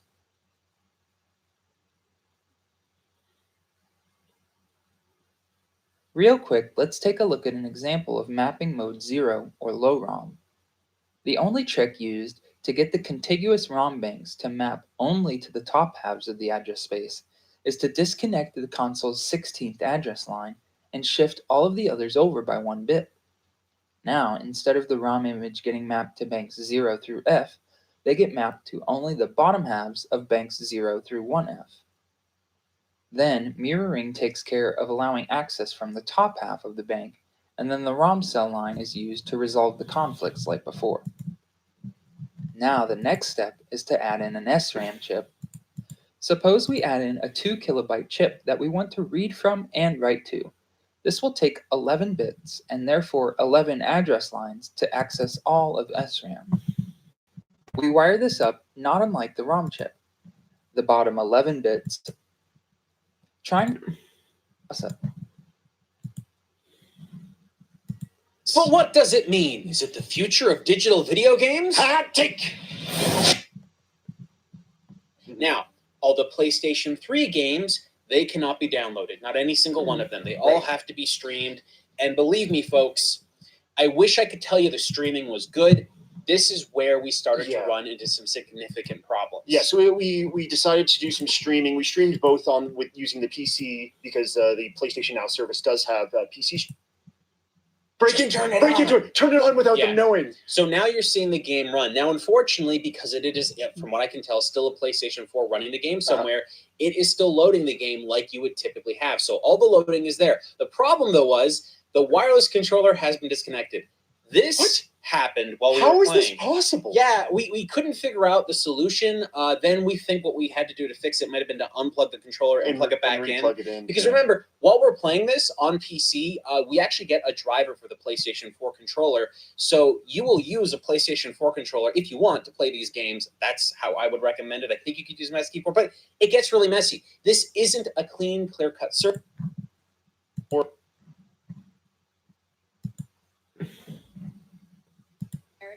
That heard your speech and heard what you had to say regarding hell yes, we're going to take your AR-15s and your AR. Let's be respectful. Let's be respectful. Well, I am here to say hell no, you're not. All you're going to do is restrict law-abiding citizens like myself. We all know that you, sir, have a criminal history, and I understand that burglars do not like armed defense. It's okay. Yes, sir. Burglars do not like armed defense. Yet that is a right that we have that shall not be infringed in America. There's this presumption that we are just, I guess, inherently evil. Because you ask, how are we going to legislate this? And the 40,000 gun deaths in America, there just must be something wrong with us. Or gets back to this idea that I began my comments with, is this just our fate? I refuse to accept that. This doesn't happen in any other country. The best argument, or one of the best arguments that I think I've heard, is that the Second Amendment is intended to ensure that the American public, if they need to, can provide a violent check on their government, a tyrannical administration. People can rise up militarily against firearms. As excellent gun rights-related YouTuber Colion Noir pointed out, not only is the Second Amendment enshrined in the Constitution, it tellingly is one of the only amendments that explains precisely why it exists. I'm reading a book called Trail of Tears about the history of the Cherokee Nation.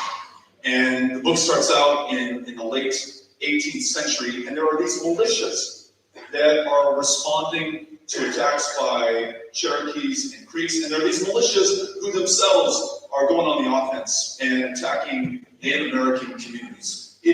Regurgitated from the Armed with Reason blog run by Devin Hughes, a terminal academic who repeatedly boasts that he graduated summa cum laude. Congrats, fucksticks. So did my mom, and she teaches kindergarten. Even a cursory glance at his website confirms he has a bit of a bugaboo with the very idea of militias, particularly those devoted to countering the ascendance of tyranny. And I quote, "Democratic government is derived from the people. A tyrannical government could only arise in the U.S. with the majority of the population supporting it due to some economic or military crisis." I should note this article was written in 2013, the height of the recession. Even moldering for a half century, fucking Freud could spot this cat projecting contemporary mores on a law drafted in the 18th fucking century from space. But I digress.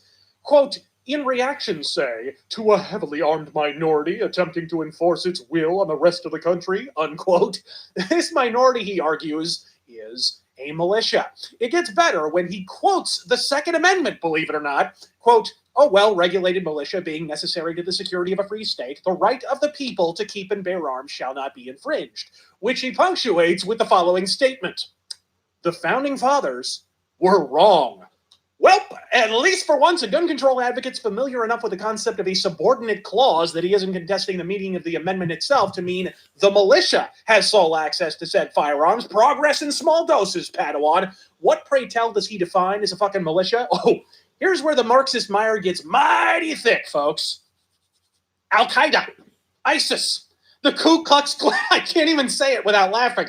But I hope you already recognize where the operative fallacy fucking resides here. All of these organizations are unregulated, and all of them disprove Beto's accompanying argument that no militia force could conceivably upend the U.S. military might. Right now, if you wanted to arm yourself sufficient to take on a government that spends $750 billion a year on its military, which is larger than the 10 largest military budgets combined that follow ours, we're going to need more than an AR-15.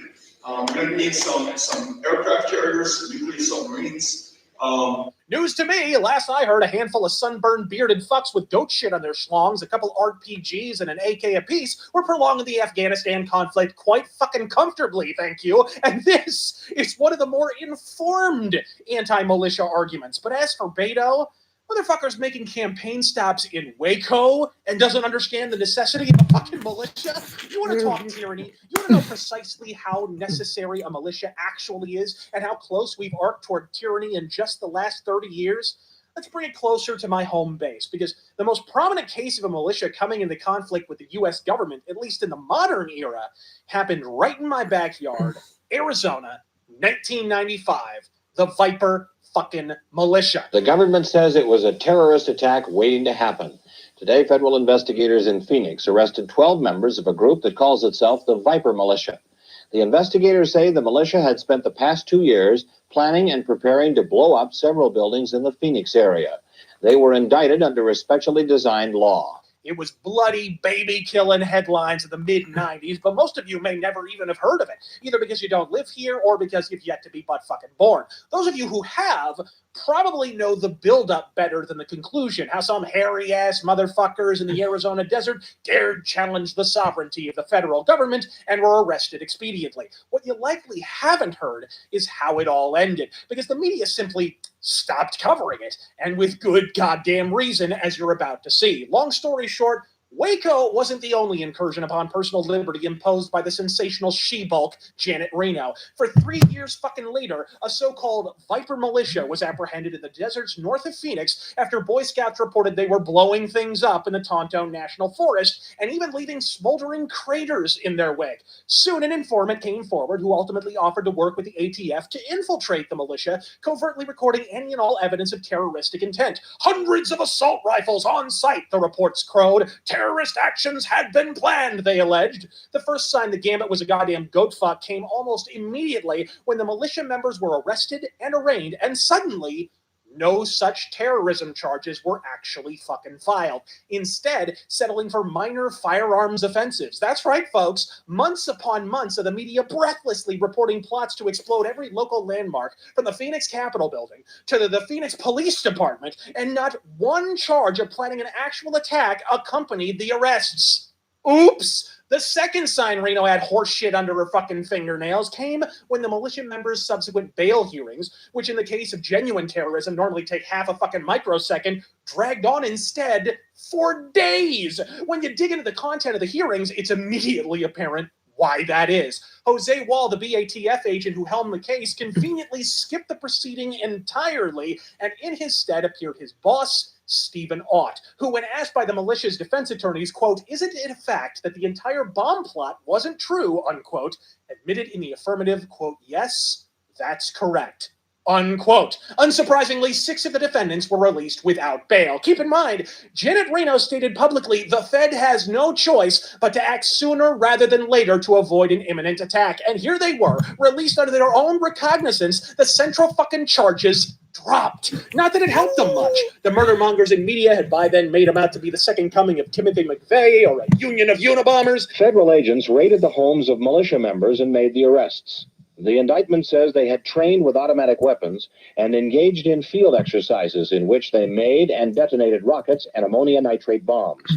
It was an ammonia nitrate bomb that blew up the federal building in Oklahoma City. And 2 of the 6 were immediately fired from their jobs and turned themselves into prison just to have a roof over their fucking heads. Classy. And it gets worse. The alleged explosives seized from the Viper militia, initially reported as nitromethane, the same compound used in the Oklahoma City bombing, if I'm not mistaken, and later lead azide, soon morphed into lead styphnate, a lesser explosive, and finally to the significantly less powerful lead picrate. The quantity of explosives was then magically reduced to just 15 gallons of the perfectly legal nitromethane. And they weren't even half done with the damn revisions. The hundreds of assault rifles reported to reside in their anarchist arsenal became 90. 90 became 77. 77 became 50. The number the ATF website still falsely reports they seized, by the by. And finally, court documents would ultimately confirm the Viper militia possessed just 4 fucking rifles, most of which were World War I and II surplus, bolt action only. Fucking oof. Then the intent to attack argument imploded when the ATF official admitted on the stand that no targets were ever selected or indeed were ever going to be until, and I quote, a new world order seizes power in America. If they'd known in advance the depths to which Janet Reno would sink to send law-abiding citizens to prison, I have to believe they may have re-examined whether or not a new order already had. Worse still, as cover, ATF agents had worked at Shooter's World throughout the investigation, a gun store here in Arizona, and actually a range that I've visited for fucking target practice on numerous occasions. And not only were assault rifles not appearing in the hands of militia, they were disappearing from the inventory at Shooter's World right before the agents started to work there.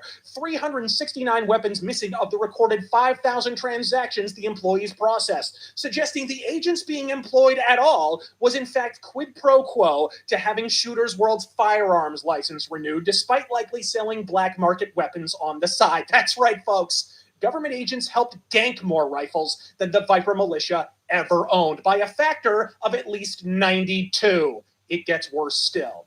The desert explosions and craters purported to have been created by the Vipers were later revealed to have been the work of the Maricopa County Sheriff's Department, who'd stumbled across explosive material in the desert and decided to detonate it rather than allow it to fall into the nefarious fucking coils of criminals, meaning the entire impetus for the arrest and apprehension of the Viper militia was rooted in an officially recorded and recognized fucking lie. Either the ATF didn't check with local agencies before drafting the original affidavit, or they knowingly covered it up Clinton style. Incompetence or corruption, take your pick. They're both pretty fucking bad. The sentence for these 12 patriots the Clinton cabinet called domestic terrorists ranged from just 1 year to a single fucking day, with some even stating with a fucking fine. And what they were convicted of was very likely incited by the undercover ATF agents themselves, with recorded surveillance presented by the defense confirming the informants encouraged the Viper militia to include Aryan Brotherhood and other anti-Semitic material among their membership literature and symbology,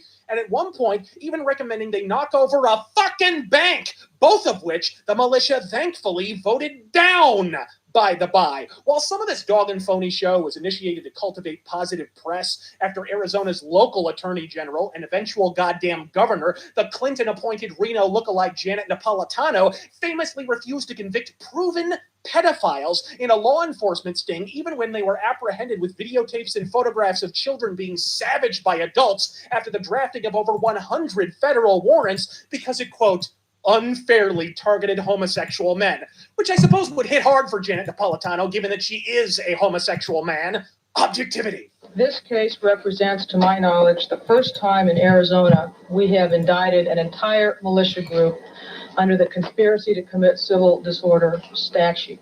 In 2017, she was busted by the University of California for embezzling $170 million. But really, PR wasn't the primary concern here. This is part of a long infractory pattern of pulverizing our civil rights, using a busted-in-half court system and executive overreach, and what they can't cover up, the talking heads and hacks in media giddily fucking will. The hilarity of it all is we needed the Viper militia to prevent what happened to the Viper militia. The term militia, by the by, was coined by the media. While the Vipers once belonged to a greater group of organized militias, they never once actually described themselves as one, and no longer belonged to that group when they were apprehended by the ATF. Not even the Viper militia was technically a militia. Those were Janet Reno and Peter Jennings's words. Run in peace, shitheads. And the false narrative somehow still fucking persists. A full decade and a half of countervailing evidence didn't stop Keith Olbermann from cowering behind his Clark Kent glasses to spin the story in 2009 and paint the militia as a murder factory in the Arizona desert during a hit piece against lapsed libertarian Ernst Hancock, in which he once again reported the long discredited 90 assault rifles seized statistic even the ATF now admits was fucking false, along with incorrectly stating the quantity quantity and type of explosive material. Mr. Hancock is also an online radio host and frequent defender of the Viper militia.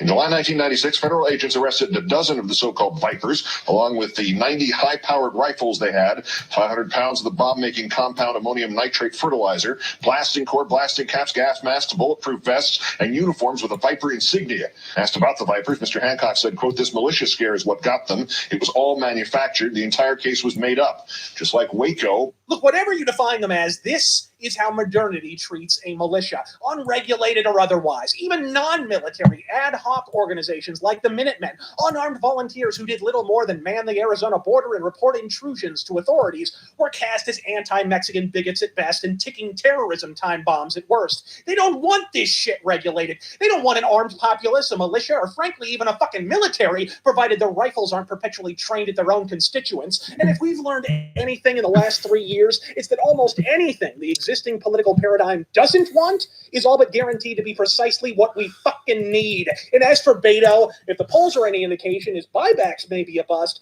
but at least we finally have an epilogue to Beavis and Butthead Do America. I'm Razor Fist. God fucking speed.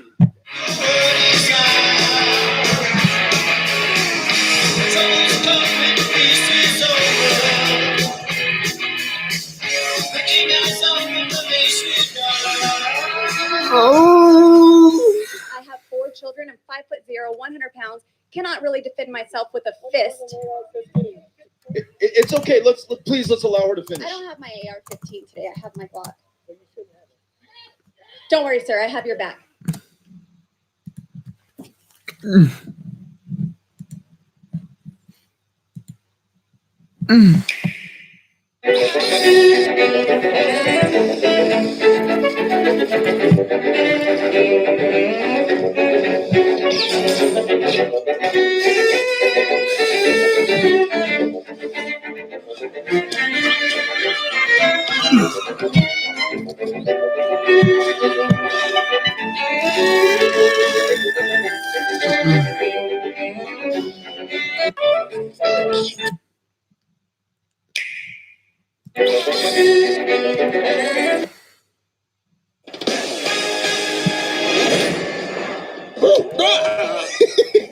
Got you there, chick. I know of a few challengers making a highly anticipated comeback.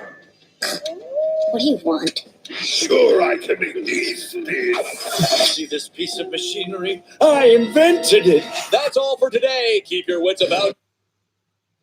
Hello, this is Tony Heller from RealClimateScience.com, setting the record straight about climate. Many current news stories start out with the words, "scientists say." It's an appeal to authority, and the intent is to get you to turn off your brain and believe anything they say. Let's look at a sample of some of those articles. The Weekend Australian, September 5th, 2012. Enjoy snow now. By 2020, it'll be gone. Environmental researchers say the end of Australia's ski culture is in sight, despite Victoria and New South Wales experiencing one of their best snow seasons in almost a decade. In other words, never mind what you see out your window. We know better. We're scientists. Well, they better hurry up with their predictions because they've only got a few more weeks. And people in Australia are going to be skiing at least through mid-October. This recent picture from Australia doesn't look so much like the end of snow. Here's another one from the Sydney Morning Herald from 2008, predicting a permanent drought in southeast Australia. January 4th, 2008, it may be time to stop describing southeastern Australia as gripped with drought and instead accept the extreme dry as permanent, one of the nation's most senior weather experts warned yesterday.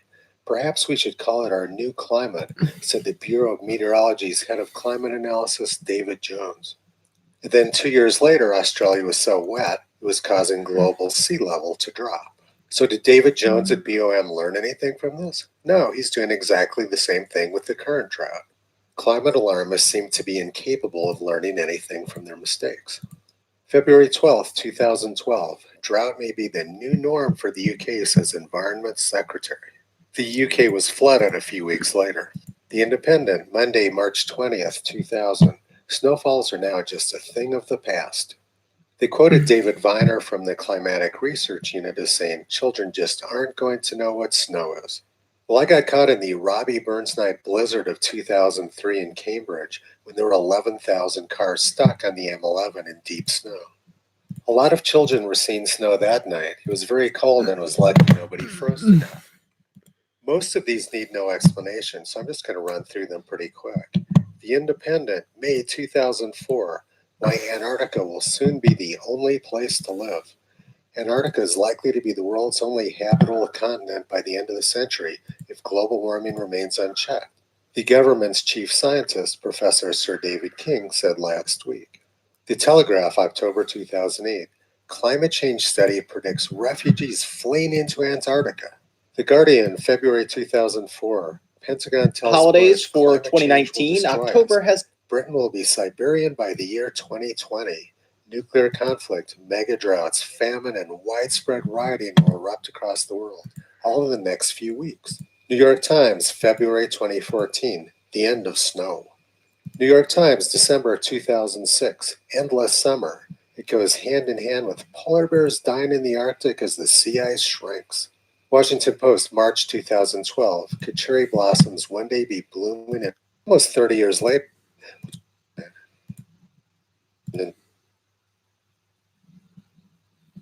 fairly unpopular during development, but just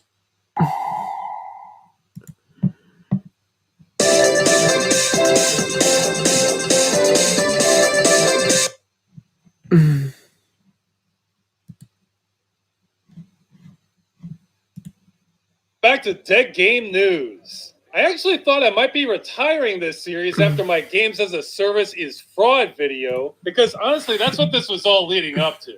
I don't like reporting this news, so I'm trying to make dead games a dead thing instead. Now, that video is going to get a follow-up, probably multiple ones, but this news is so big and complicated that I felt like it just couldn't wait. So here we are. I only have one news story this time, but it is a bombshell, enough to bring me back up here doing this. So here it is. The High Court of Paris has ruled on a lawsuit against Valve brought against them by a French consumer group for anti-consumer rights activities. It took them 4 years, but they totally ruled against Valve. Valve said they weren't guilty because Steam is a subscription service and thus not liable.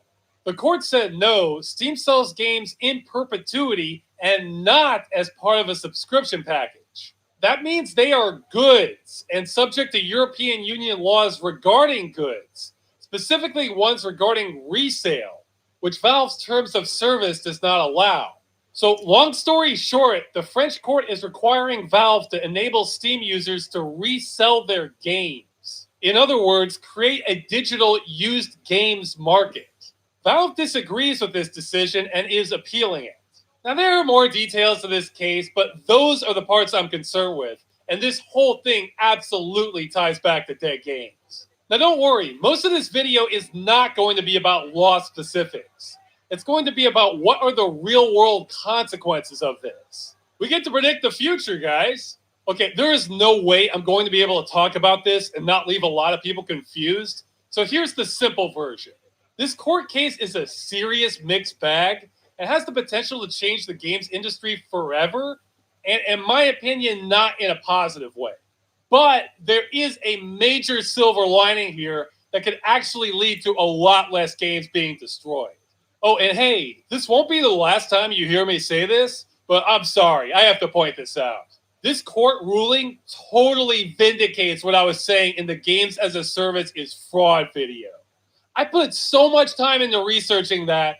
Freaking nobody was talking about this except that Deliciou guy. American copyright lawyers started coming out of the woodwork trying to tear it down. And hey, I'm operating completely powerless here. I felt naked in the breeze making that. But what did I say? The difference between a good and a service freaking matters. That can have real consequences under the law. And this is a giant gray zone. Now, what the French court ruling was aiming for is different than what I was, but their legal reasoning is almost identical to what I was saying.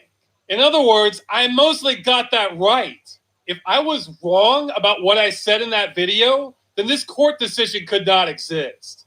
But it does exist, so boom, vindicated.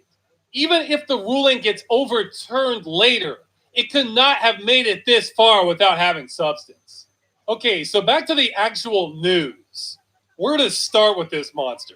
I guess the first thing is that if this gets appealed and overturned, then none of this matters. I have no clue if that will happen or not. Again, this is all a giant gray zone. The law still doesn't know what to do.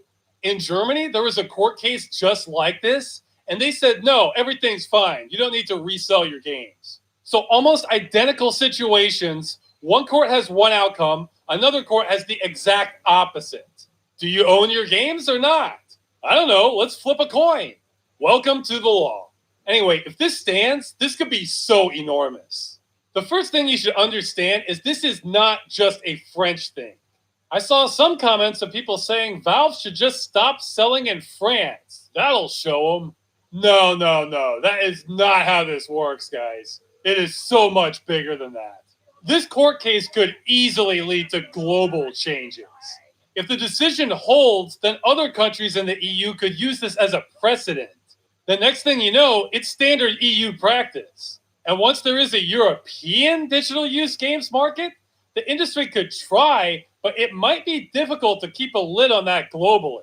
They probably would try because this is a clear and present danger to profits for the game industry. So it's going to be met with maximum resistance. Unless someone is a major insider going to cocktail parties with head officials at the EU, I'd say no one really knows how this is going to turn out. There's just too many variables in play to predict how big this will get. And this is not just Steam. Valve is always in court because they're a big, easy target, but it's not like it's only Valve selling digital copies of games. This affects stores like Origin, the Epic Store, the Xbox and PlayStation stores, GOG, Battle.net, or maybe a French company selling games under a French digital store. Maybe. Now, it may not, because as of this moment, this lawsuit is only directed at Valve. And so far, this is a fine Valve can afford to blatantly ignore. But I honestly have no idea if that could escalate. That's a question many heads of industry ask themselves every day. How profitable is it to ignore the law versus complying with it? I don't know the answer to that one. That's not really the domain of us mere mortals. But yeah, it's possible this consumer group only targets Valve and leaves every other digital game store alone for some reason, and nothing goes any further than this. But I wouldn't want to bet on that, because now the legal defenses are down. It all depends on how much pressure consumer groups want to apply against the industry. If this was a castle siege, this would mean the drawbridge is down and the front gate has been smashed open. But the invading army hasn't moved in yet.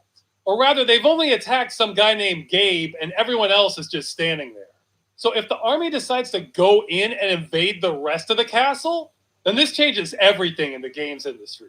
It means a used digital games market will be a thing for any non-subscription game, which is the vast majority of them. Now, the games industry has hated the used game market for decades because they receive none of that money. A game sold by the publisher on sale for $1 is worth more to them than one sold for $50 used. Now, in my opinion, big budget AAA games can weather this change just fine, because they traditionally get the majority of their sales within the first 2 weeks anyway, and a bunch from pre-orders. So I don't think this will actually change much on that front. I mean, they can use this as an excuse to change things, but they can totally survive this if they're not stupid. But for smaller studios and indie games, this could be brutal. I think if this change goes through all the way, this will really hurt the indie market, and we're simply going to see a lot less games. That's why I said I see this change overall being a negative thing. Now, here's where things may get a little divisive. I think these are both valid views, but I definitely lean towards one side over the other. The first side is going to be 100% behind this because they want to own their games, full stop. And that means they want to be able to sell their games when they're done with them, which is totally normal and traditional with physical goods. So by God, digital shouldn't change anything. Now, myself, and I suspect most gamers, actually lean towards the other side, where I'm cool with not being able to resell my game in exchange for a lot of other benefits. So what are the benefits? Well, here are the ones I can think of. More money goes to the developer, and this almost certainly means more games because more money goes to the developer. And finally, lower prices. If a digital game can't be resold, then again, that means more money for the developer. So they don't have to charge higher prices to account for used games. Now, this will, of course, vary from game to game, but man, if you wait for sales, I kind of feel like the industry has delivered on that promise. By the way, I'm not endorsing this game. I haven't even played it, but damn, the price is right. So coming from the perspective of a cheap-ass PC gamer, I can say without hesitation, you get so much more bang for your buck now not being able to resell games compared to the old days where you could. So who does reselling benefit? Well, I can think of two obvious groups, middlemen and flippers. Now for flippers, these are mostly on consoles nowadays, but there are people who buy a game for $60, play it as fast as they can, then sell it while it's hot for $55. Bam, they got to play for cheap. Or maybe they buy a collector's edition and sit on it for years, then resell it at a profit later. But even those people are probably interested in physical copies with aesthetic value that had a limited production due to real-world restraints.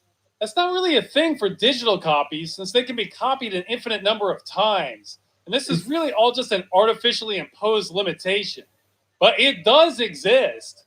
I saw comments pointing out how the most valuable games under this system would be delisted games that you literally cannot buy anymore. Yeah, those will bring in some money. As for the middlemen, these are people getting in the way of just buying a game directly to take a cut for themselves. In this case, it would be at the cost of the developers. Personally, I see this as kind of parasitic and would rather the money go to the people who made the game, but everybody needs a way to support themselves, so there's an argument that any job is a good thing. But I think this problem in general is just going to become a bigger and bigger issue as time goes on, and this is way bigger than just the games industry. You can check out my robot jobs video for more on that if you want. And hey, if we're going to be technical, this isn't really about a loss of ownership. On the contrary, it's about mandatory ownership. If you buy a copy of a game on a place like GOG, you own the game in every way except being able to sell it. It's yours for life. This law is about the option to lose your ownership in exchange for money, also known as selling. So I'm seeing this barely helping at all. Developers get less money. People buying and holding games probably wanted the physical copies anyway. This doesn't benefit people like me who actually want to keep their games. And the people who want to play games for cheap and not keep them, well, that's exactly the sort of person a rental service is for. It might be the better deal for them anyway. So other factors notwithstanding, which I'll get to in a second, I see much more of a net positive coming from not having a law like this. And I personally would rather not see things play out this way. Now, I have heard that Valve could implement this change, but then charge additional fees for resale to make used games not worth it. But I have to wonder if they wouldn't run up against antitrust laws if they were to do something like that due to their size. So maybe there's a way out of this that doesn't wreck small developers, but I'm not assuming that. This whole thing is a mess, and it almost feels like we're playing a kid's game with made-up rules as we go to make everything work. Capitalism gets weird once you have an infinite supply of something. Now, I'm hesitant to call this a backwards measure because that is totally not the full story. But this reminds me of a Penny Arcade comic I saw before where we're forcing an old standard that just isn't a good fit anymore. But of course, that is not the full story because as many of you know, the games industry has been waging a war on ownership altogether. This is a Dead Game News episode. Forget not being able to resell your copy of a game. My whole beef is too often now, you can't even keep your copy of a game. Companies are still shutting down and bricking games you bought with no recourse for the consumer or just history in general. So don't let anyone tell you that this law is only an outdated measure that makes no sense at all. That leaves out too much of what's been happening. I see this more as a self-defense action for the consumer, even though I think they went about it the wrong way. But how does this law tie into dead games? Well, here's the silver lining. This law nails the concept of game ownership to the wall, except for subscription games. Again, it's pretty much exactly what I was saying in my Games as a Service video. I'm still not seeing any legal opening for subscription games, but for everything else, oh yeah, there are protections, and this case proves it. Now, this French ruling does not save games in and of itself, but it is so close to creating protections against companies bricking your non-subscription games, which is the vast majority of them. This case did all the hard work. If this stands as precedent, it is so much easier to get French laws on planned obsolescence and mandatory repair instructions for games that companies shut down enforced. If we can get those enforced too, and it becomes precedent in the European Union, then that's it, game over. Any game with a perpetual license is protected, and companies destroying games will be vastly reduced to depress sales. Now, some people talking about how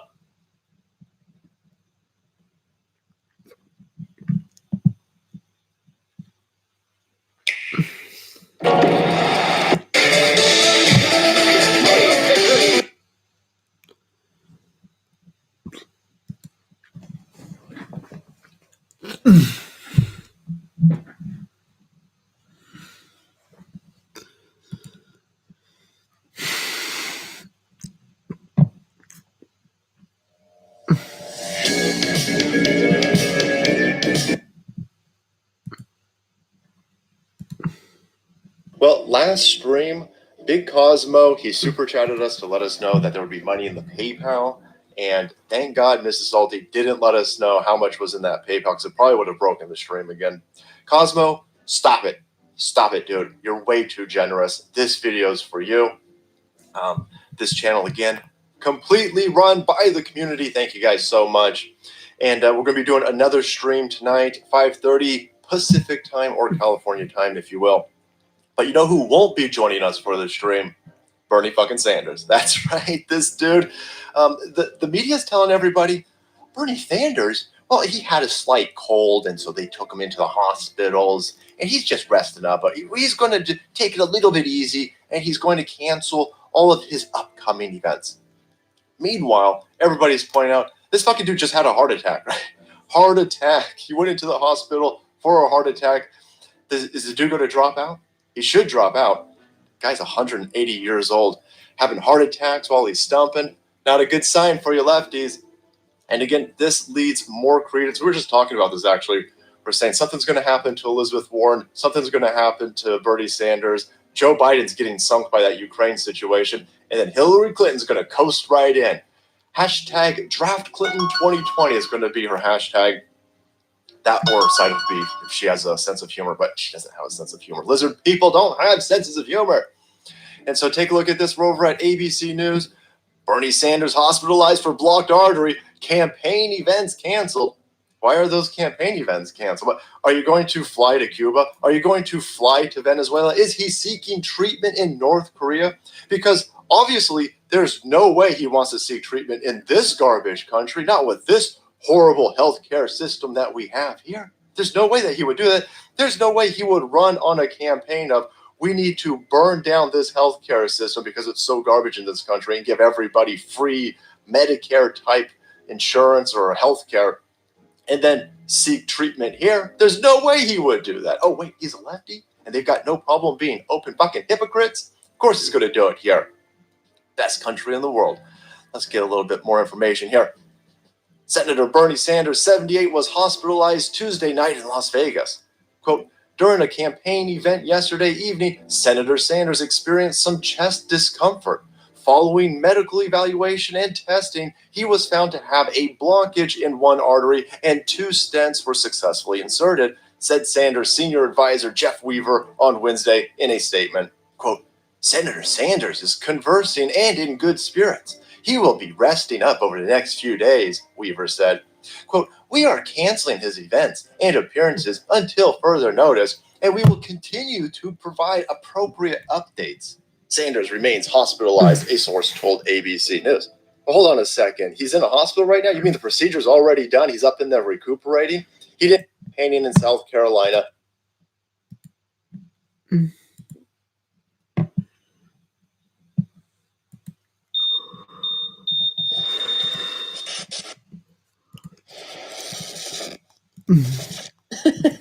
All right. Yeah, I mean, come on. It's just, what can you say? The hate group known as the ADL just added the okay hand gesture and the bold cut to their hate symbols database. Oh, and the happy merchant. So, my biggest fan and very trustworthy, honest guy, Greenblatt, he's doing such important work over there at the ADL.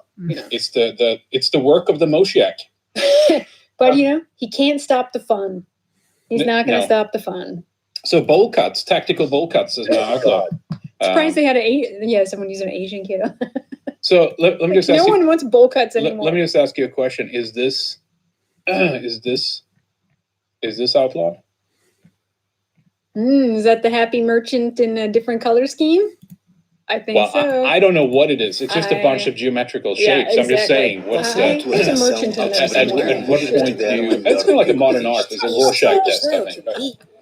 Just asking, at what point do geometric shapes become a banned or outlawed? I think that we're about to find out, because I think all the people out there are going to start doing little fun, tricky things like that. And Greenblatt's just going to lose his mind. Yeah. Everything's going to be in the database. It's been lost. He's looking for it. That's why they keep banning all of these different things. It's pathetic. Björn Right Solvang says urinalism epic. Yeah, I do think that's pretty good. I do think urinalism is pretty good. I heard it somewhere. I forget where I picked it up. The guys are still going to stand at the toilets. I don't know what these rules are. And it's going to make a mess, because in American toilets there's always so much water, and then it just is going to go everywhere, and then the women get to come and sitting on the PC. Yeah, that's just going to be great. Yeah, it's going to be wonderful. It's like it's humiliating to men. That's what it is. You can't stand up anymore. You have to sit. They've been fighting about that for years now. Always sit down. You can't stand up and pee. Right? It's a sign of submission when you're doing the deed. That's what it's about. I know guys do it when they want to be polite, when they go to a lady's house, they sit down because they don't want to, splatter anywhere, but this is different. So here's the Breitbart story about this.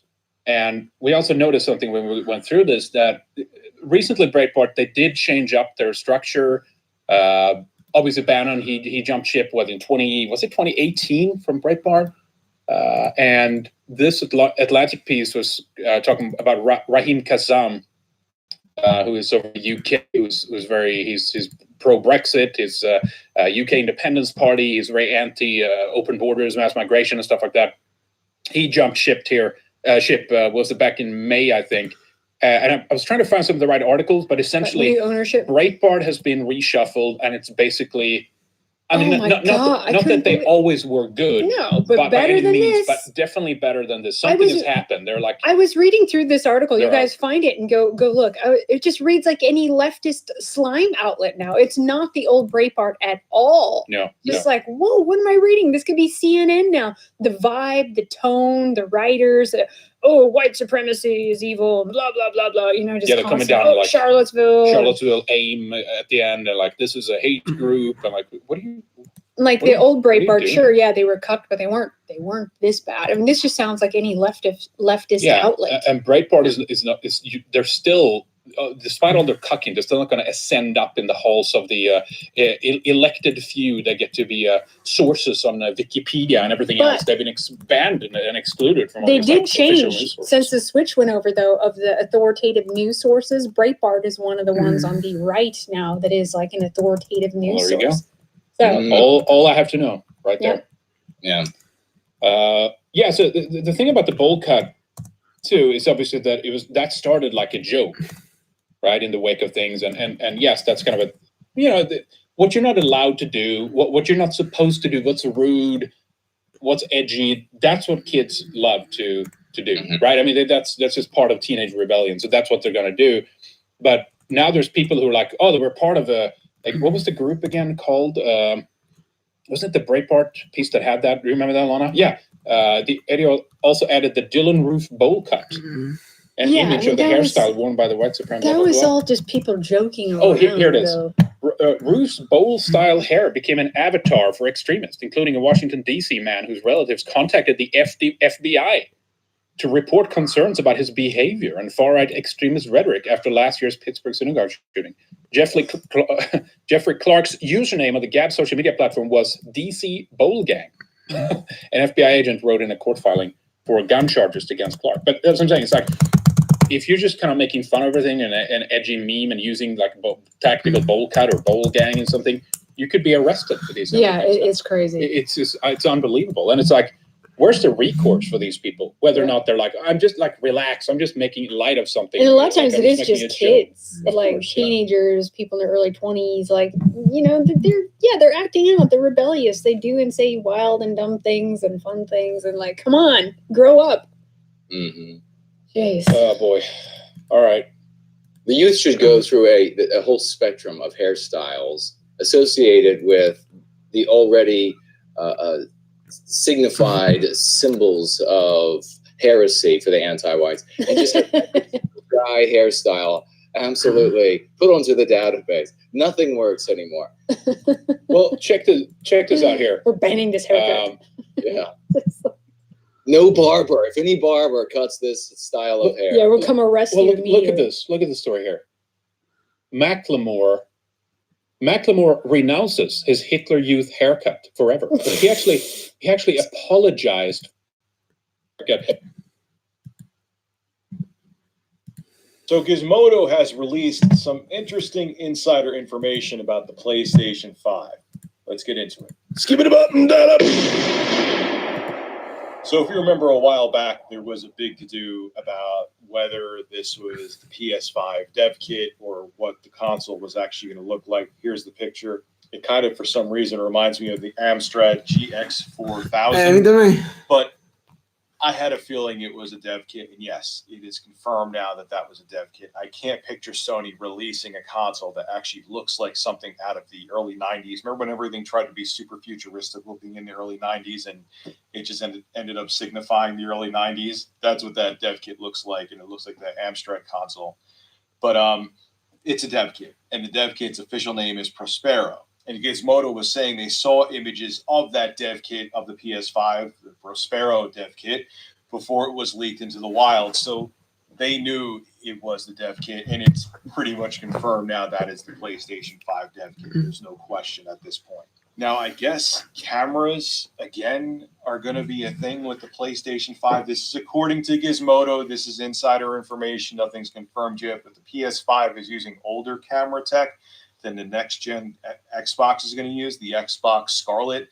They're really going hardcore with camera technology. So I guess some kind of Kinect-ish thing is going on. I can't see them going back to Kinect because Kinect is just done. It's over with. But maybe this is a VR recipe that both Sony and Microsoft are cooking up individually. But maybe that's what the camera tech is for, and they're building it into the console in some way, shape, or form, so using VR is easier. We'll have to wait and see, but again, this is coming from Gizmodo. This is things they're saying. We'll have to see what happens. Now, this is interesting because we know that both the PlayStation 5 and next Xbox, the Xbox Scarlet, are using AMD technology, both for the CPU. They're using Zen 2 tech, and they're also using AMD for the graphics side of things. They're using the Navi architecture. But according to Gizmodo, they're actually going about ray tracing differently. Both the PS5 and Scarlet are going to use different ray tracing techniques, which is interesting because they're basically using the same hardware in terms of what they're getting their tech from AMD. It's the same stuff. So maybe it's API. Maybe Sony's API is going to utilize ray tracing differently than Microsoft's, but what question that leaves, if this is true, this is insider information, let's take it as rumor and take it with a grain of salt, which implementation of ray tracing is better? Which one will developers like better? Because if one is easier to utilize, that means the other one might kind of sort of be left out in the cold. So if, say, Xbox Scarlet uses a much easier to work with form of ray tracing and easier to program for, that might hurt Sony in the long run. The next gen systems are. Again, What's up, everybody? Today's Daily Fix is presented by GameStop. We've got PS4 crossplay out of beta. The Rise of Skywalker will reveal just how strong the Force really is. And we're taking a look at some of the drones in Ghost Recon Breakpoint. Roll the thing.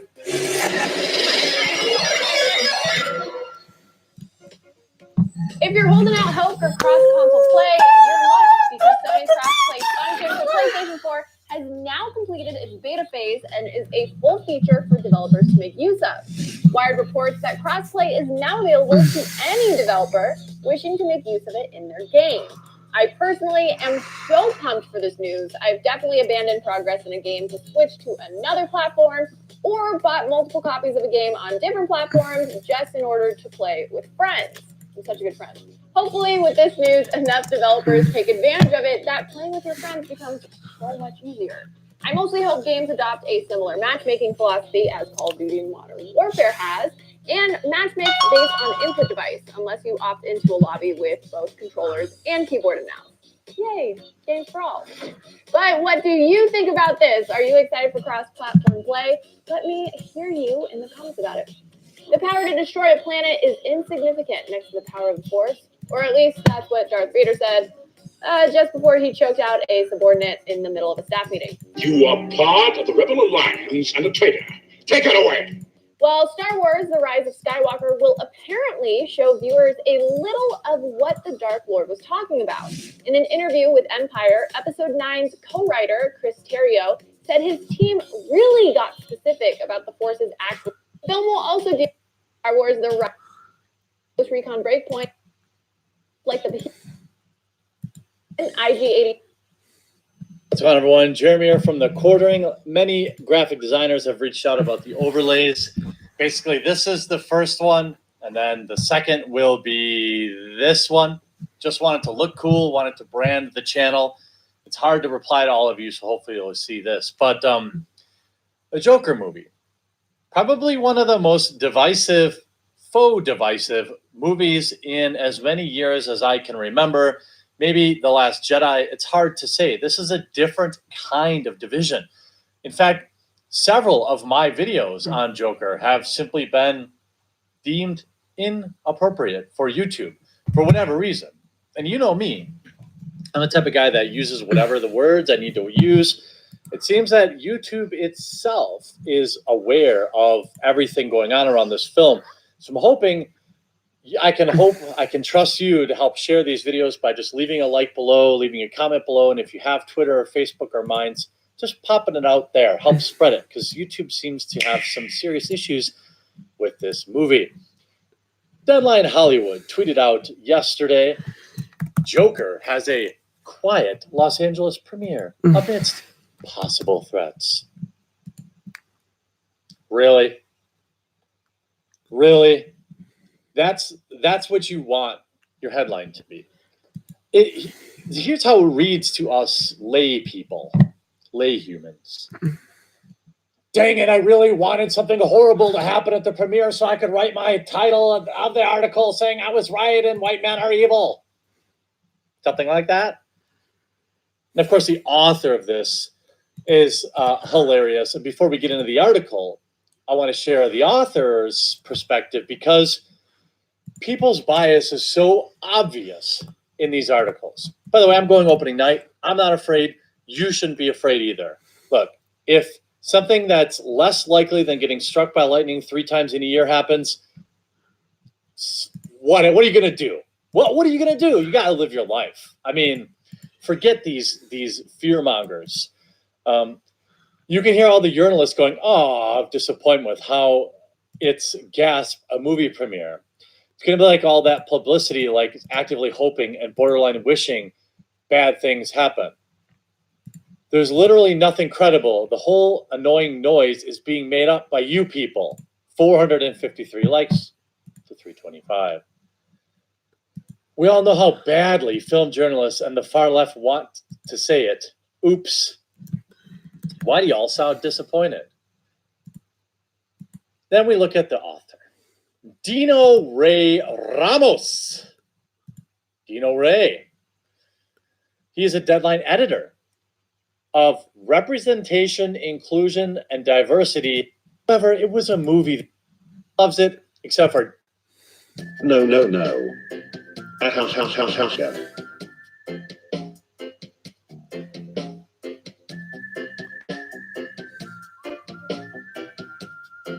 FBI. Open up. Always rename your files. What do you mean? Can you share anything from one of your upcoming manifestos? Can I work for you? You're the world's stupidest Fed. Congrats. You've got to be kidding me. FBI can't possibly be this stupid, can they? Must be a prank. This fucking dipshit is pulling down 80K a year. They start at 130K. FBI can't possibly be this stupid, can they? They're all like really smart jock dudes who go to state colleges. How do I delete the picture? Brah, the feds were on here LARPing as encouraging mass violence. Retards did not know that when you respond to yourself there, YOU shows to all to expose people who try to LARP as multiple people with the same opinion. Also, fucktards can't figure out how IDs work. This board is 10/10ths Fed, glowy, which makes it even more fun. Because if any of us were to ever plan to commit a crime, they sure if would not post about it at all. That's why we fucking laugh at them. Pick related is my favorite glow up. That's what it's like here.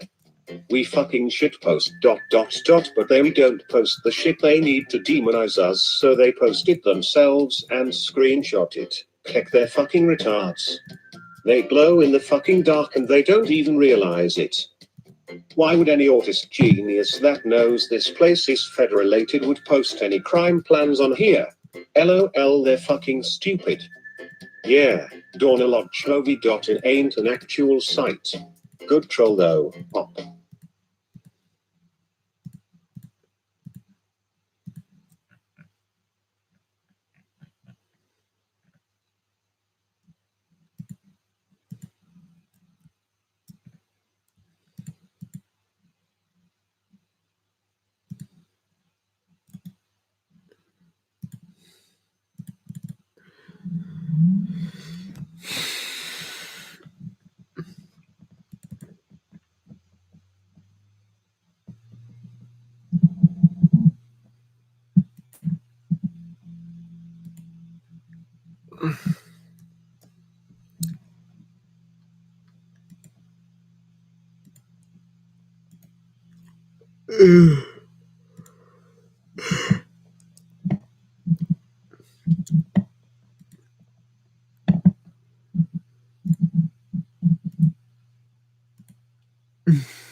So Gizmodo has released some interesting insider information about the PlayStation 5. What's going on, everyone? Jeremy here from the Quartering, and it would appear I've been exposed. Yesterday, I put out a video talking about Tim Pool. Tim Pool had made a video in which he used himself, his own personal opinions about the type of woman he wanted to marry, and woke Twitter lost their mind. I made a video defending his right to have an opinion and went about my day, producing many more videos as I normally do. But then something happened.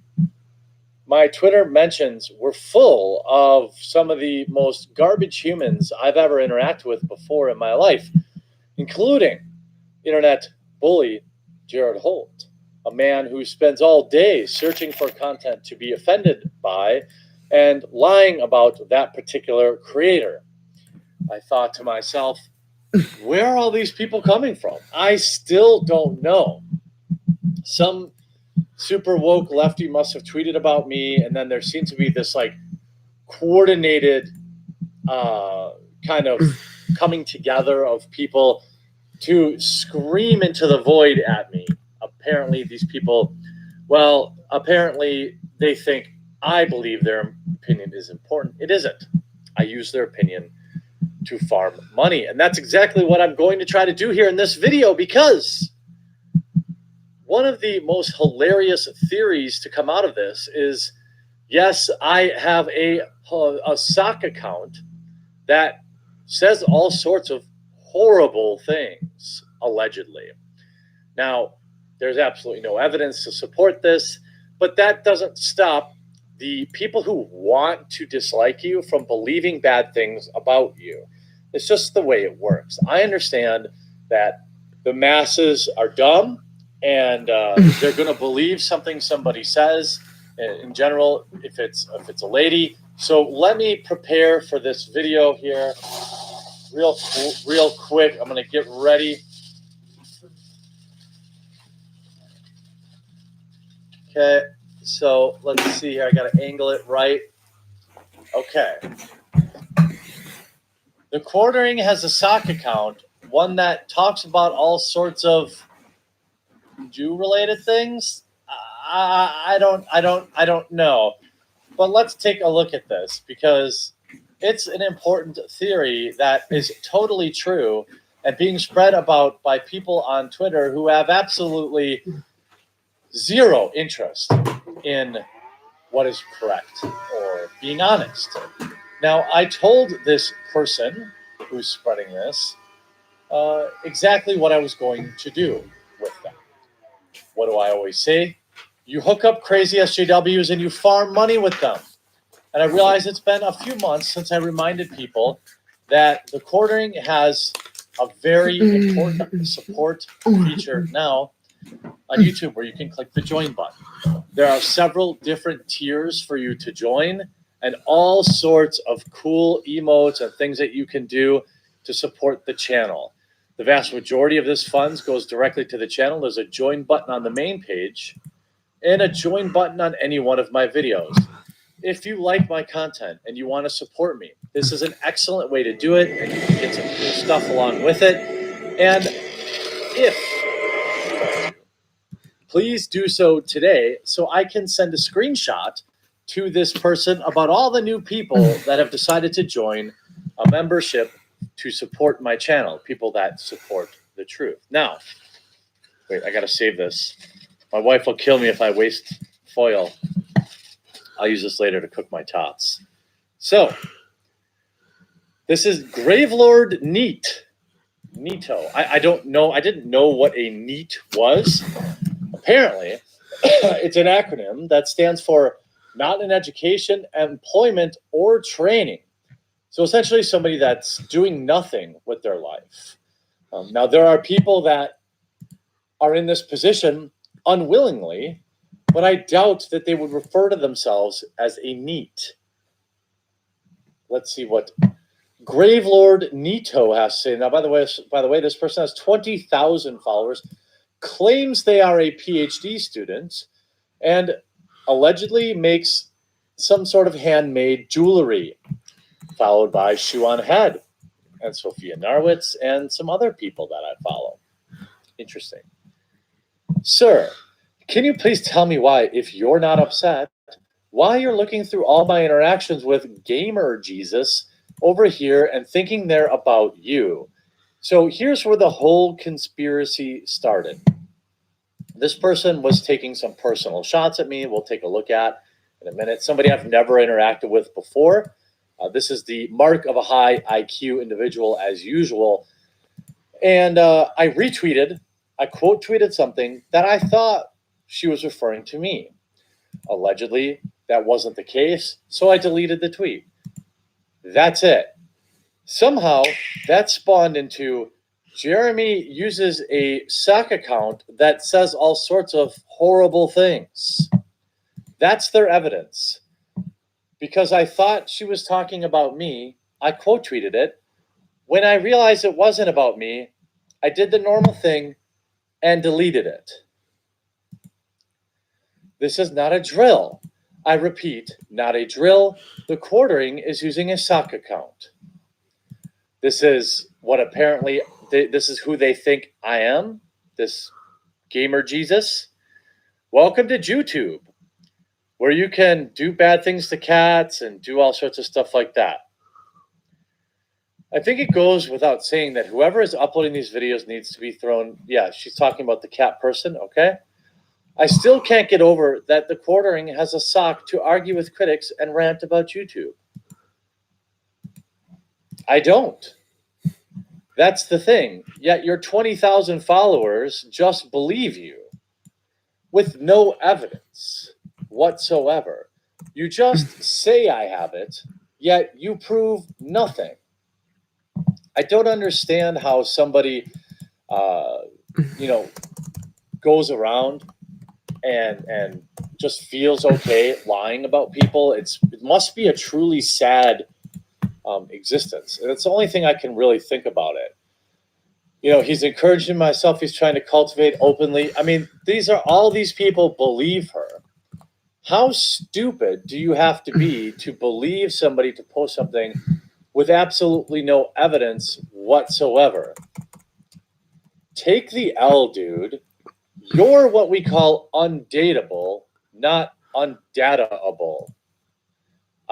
So are you worried about a typo? These guys, when a guy dresses as a Joker, LOL based. When a girl does it, oh my God, what a thought. Look at this desperate wall hitter. I don't know. I don't know anything about you. I've said nothing about you. Of course, people pointing out that you have your pronouns in the bio, I think that is a funny joke. Perhaps it's played out, of course. But, I mean, isn't it obvious? She replied to a thread saying, it fuels you because this is the only willing interaction you can have with a woman. I thought she was referring to me. I deleted it. That somehow morphs into I have anti-Semitic sock accounts, and they're digging back into my tweets all the way back to July. You know, they're digging through my Twitter. I mean, I guess this is the kind of thing that you do when you don't have a job and you don't have anything going on in your life. You lie about people. It's pretty unfortunate. You know, I don't know what this person does with their free time. I mean, apparently bad makeup. I don't know. I don't understand. Allegedly, while I was recording this, she turned her tweets to protected. Well, if you're implying that I have some sort of sock account and you're leading towards, I like it. It's all disappearing right before our eyes. Maybe you shouldn't lie about people. Maybe you shouldn't openly, willingly spread false information. Grave Lord Nito. Especially the things that you're alluding to, that I would have some sort of problem with Jewish folks, which of course there's absolutely no evidence of that. Because you know why there's no evidence of that? Because it's not true. I have a problem with bad people. Bad people come in all shapes, sizes, colors, and religions. And that's always been my position. And the idea that you're just going to spend your day saying horrible things about me and tweeting endlessly, spreading lies to your 20,000 followers, it's pretty sad. But I can see now why you've protected your tweets. I can see that maybe you don't like when people call you out for lying. But again, I'm going to remind people that I'm going to take a before and an after picture of new members.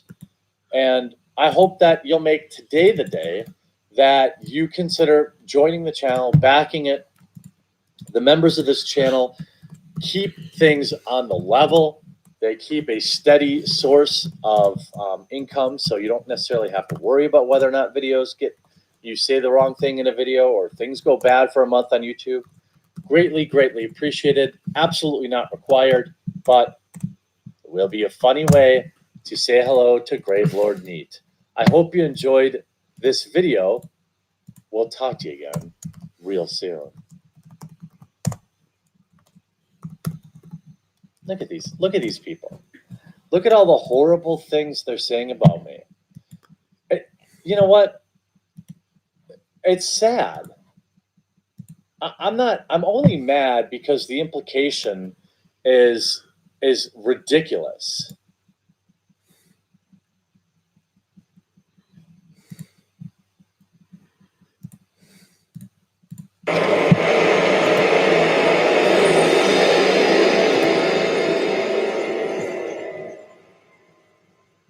The madness continues. Sweden could drop ancient history from school curriculum in favor of gender roles and postmodernism. Yes, this is really happening, folks. The Roman Empire the Great Antiquity period, the Viking Vikings. Age, it's all going to be dropped. Those new proposals right now. Swedish state school may drop ancient and medieval history from the curriculum to make room for postmodernism and democratic values, according to a controversial new proposal that has enraged many Swedes, local media reports. The history of ancient civilizations from prehistoric times around the 1700s is absent in a proposed new curriculum for Swedish state primary schools in favor of focused on modern history and social sciences. Anna Westholm, the Swedish National Agency for Education's curriculum department, head told Svenska Dagbladet on Thursday, tight class schedules leave no room for it. In other words, there's so much garbage of the modern world that they want to squeeze in. And what are some of the things? Slavery, Nazism, the Second World War, like all these things, they basically right? don't want white people or Swedes to know their true culture and history because it's going to anchor and root them in, it'll make them more nationalistic too and be proud of their ancestors. Now, history has already been deprioritized through extensive deletions, according to Svenska Dagbladet. And formative areas like the Roman Empire, the Viking Age will now be removed altogether in favor of subjects like immigration, the environment, climate, right? Norm challenging, like normative culture, they call it in Sweden, critical theory, democratic values, and gender roles. Yeah, that's all they want it to be all day long, just brainwashing. And then you can't homeschool in Sweden. No. The emphasis will be on postmodernist view on society rather than the classical philosophical tradition. And history classes will focus on Western colonialism, nationalism, and the slave trade. See? Yeah. Westerholm reasoned that trying to squeeze too much history into the school year often forces teachers Everybody, to what's cut going off certain instructions before they even make it to World War II, she says, which is the primary religion, right? The religion of the Holocaust. Yes.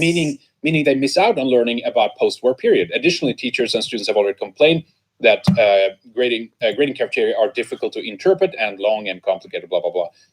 But so obviously a lot of critics to this,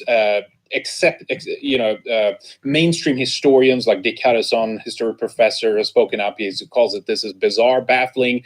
Maria Schutenius called it crazy.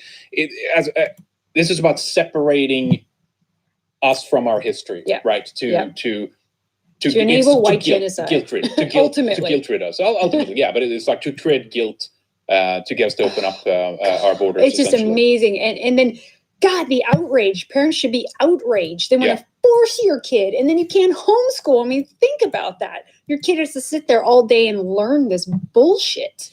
God. And listen, there's additional data here too from Samhällsnytt, one of the good alternative sources that talk about this too, and they kind of go through much of the same thing as the RT piece did. But listen to they add a couple of areas that they want to include in the new curriculum too. It says at the same time the proposed curricula is going to be politically oriented. And they want to have things like gender roles, migration, environment. We mentioned that, normative critic. Also, Muslim holidays is going to be part of it. Not Viking, but Muslim. Current societal questions, democratic values, source criticism, and information. See, they want to make sure that you can't find information online. You got to be critical towards this. When they talk about nationalism, it's obviously the problems and the plights of nationalism and stuff like that. 100% leftist brainwashing and calling it education. Yeah, so here's actually the tweets. Many are now upset by the proposal to scrap antiquities in the curriculum. What has passed unnoticed, however, is that the gender roles and migration will be the first thing to learn in the lower classes or lower ages, according to the proposal for a new for a new curriculum that's coming out. And here's the actual screenshot from the official government report. I pulled up the PDF here too, so it's not fake or anything like that. This is like this is what they're actually doing. The real deal. Proposed stuff. Yeah. This is communists. They want the minds of your kids, right? And of course, there was a woman proposing this. It's really a bunch of women who are just ruining Sweden. Women in government. What is it? It's like 50% women in government, probably more than that now. Yep. And then in the education system, it makes me outraged. Yeah, I mean, why do you think they want to scrap Roman history? What is wrong with these even the migration age, the Viking period, the Vendel period? Those are the things that create pride and it anchors you to proud history. Of your ancestors. Knowing the truth is empowering, and also knowing the past, right? Enables you to predict things that are going to happen in the future. And that's why if you control the present, you can change the past to control even more in the present, right? And that's why they just Karl wanna- Marx talked about that, separating kids from the previous generations. That's the goal. They just right? want to act like history starts and begins and ends with World War II, right? Essentially, that's year zero is the Holocaust now. That's what it is. And anything after that, they're going to pump your kids full of it. This is obviously not going to last. This is obviously not going to. It actually has been proposed before. There are actually politicians that have shot down these proposals before. So this is just an idea that resurfaces. But every so often they're testing and they're seeing, can we introduce it now? Eventually they'll go for this. And these are the kinds of aspects that will make the blood of the Swedish people boiling. And this is the reasons why these people are going to be voted out of the halls of power eventually. You also have to remember there was a program, and I was a part of it years ago, one of the first ones in America, called DARE. It was about basically, was it drug abuse resistance education, DARE to keep kids off drugs. And what Dare happens? take drugs. They were teaching kids about drugs and like all the different effects and the different drugs. And then kids started becoming curious to take drugs. They rebelled against whatever they were being taught in schools. And I think that that's going to happen too in Sweden if they push this kind of crap. The natural response is going to be to rebel. And of course, when these kids get home, if they have to endure some of this crap, parents need to set them straight. They need to be very involved in Complete destruction.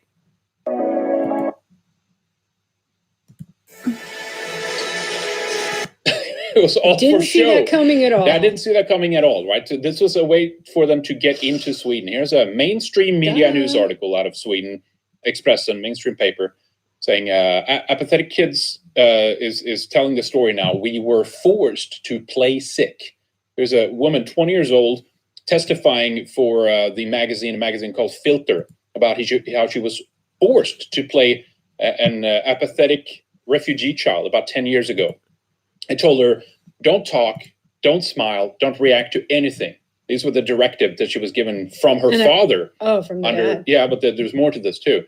Under the dark period where she fled her country and tried to get into Sweden, right? And then they break this through in the article and talking about how, oh my God, how this is a new revelations. Why have we not thought about this before? This is a very taboo-ridden area, blah, blah, blah. And let me just show you some of the headlines that were circulating about this at the time. And again, many of us in nationalist field were questioning this. Like, obviously, you're faking this, right? Check this out. Here's BuzzFeed News.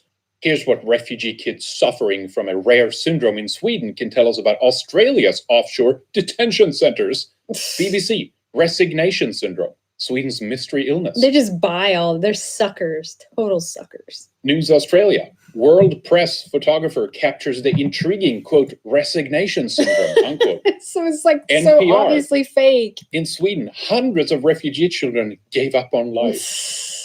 Independent, refugee children in Sweden are falling into coma-like states on learning their families will be deported.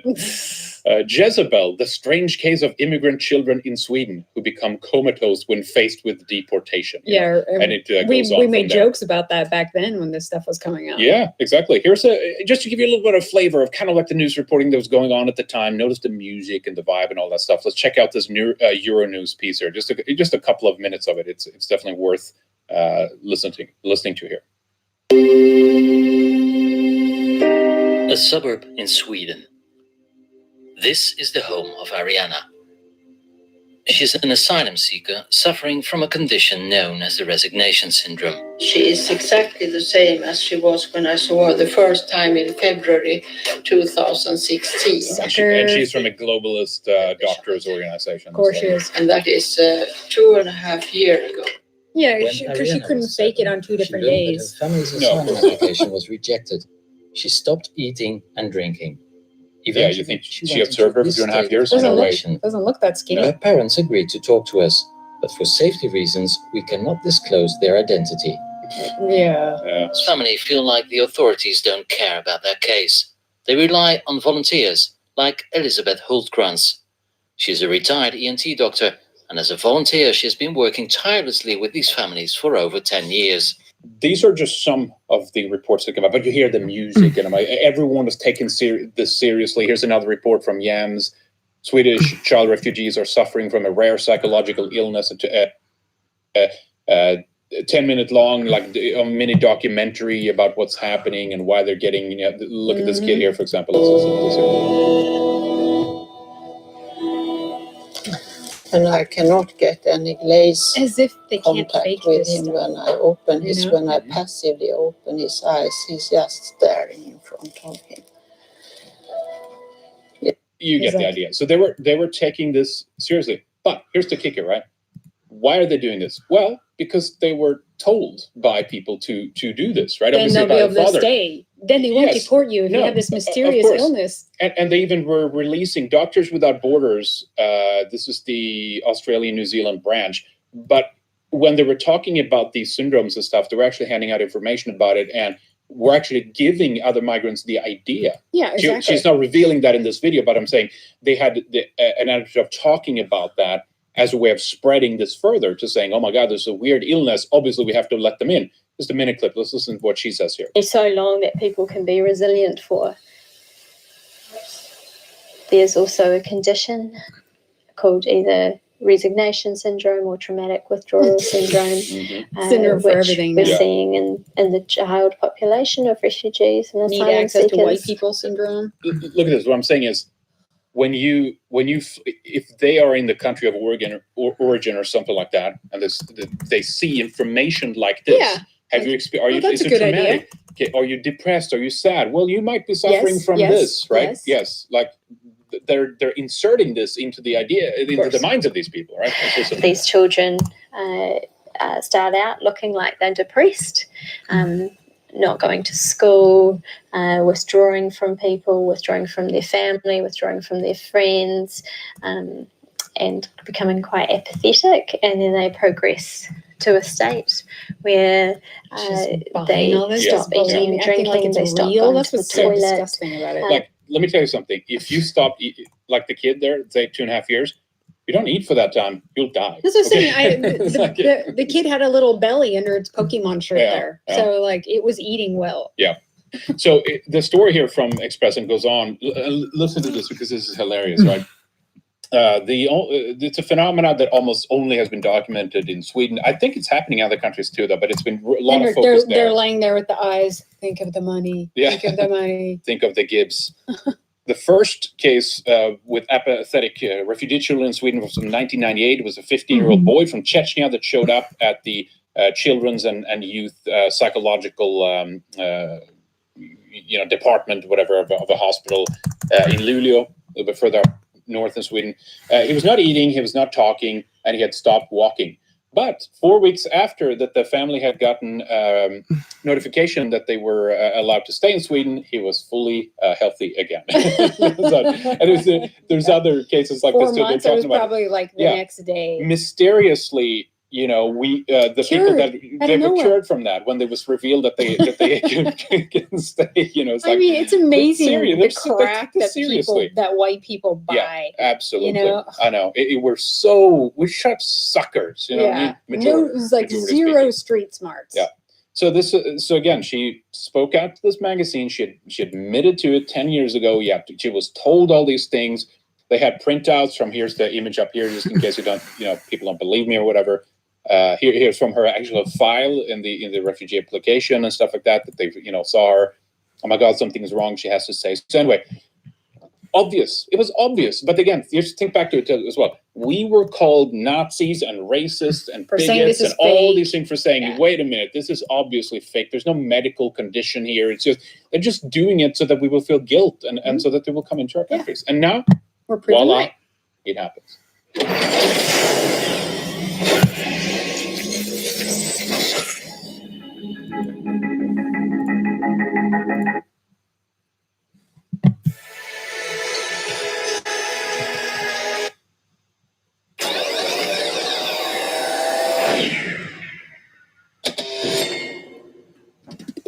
Hey everyone, Derek here with a bit of a solo discussion as I wanted to talk a bit more about Alpha Dream and basically what happened with their bankruptcy, because I do feel like it's worth talking about, and Alpha Dream has been this stalwart part of Nintendo, even though they're not actually part of Nintendo.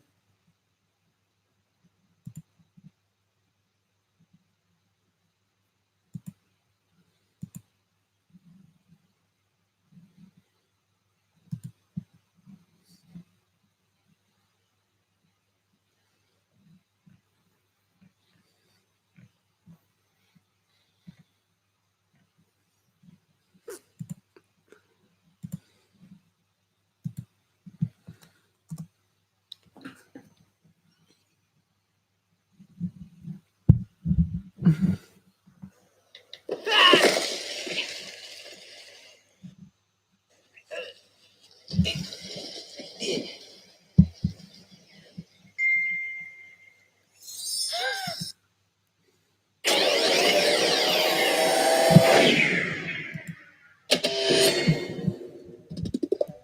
everyone, Derek here with a bit of a solo discussion as I wanted to talk a bit more about Alpha Dream and basically what happened with their bankruptcy, because I do feel like it's worth talking about, and Alpha Dream has been this stalwart part of Nintendo, even though they're not actually part of Nintendo, for a long time now, ever since the Game Boy Advance. And apologies for it just being me and me being on camera. Sorry, I know it's not the best, but unfortunately everybody else is. Let's talk about Atelier Ryza again. I just talked about this game the other day. I want to talk about it again because I think it's important to talk about because, well, NBC. What's going on, everyone? Jeremy here from Midwestly, and this story truly does embrace the fact that we are living in a clown world. That's right, a Disney employee in a Despicable Me suit has been fired for using the OK hand symbol. Whether it was on purpose or not, that doesn't matter. Context doesn't matter. People are outraged. Therefore, this person who works for the happiest place on earth must be fired and publicly shamed. Tiffany Zinger said it was painful telling her daughter that she couldn't use the family vacation photo for her second grade class project. The image was marred by what appeared to be a symbol of hate. The photo shows a 6-year-old girl who's biracial and has autism, by the way, neither of those things are relevant, posing with an actor dressed as the movie character Gru from the Despicable Me during a Universal Orlando breakfast attended by the Zinger family in March. The character formed an upside-down OK hand symbol with his fingers, recognized by some, yeah, the ADL, which is a complete joke, as a symbol of hate. On the girl's shoulder, according to the photo and a video reviewed by USA Today. A Universal Orlando resort spokesman said Tuesday in response to USA Today.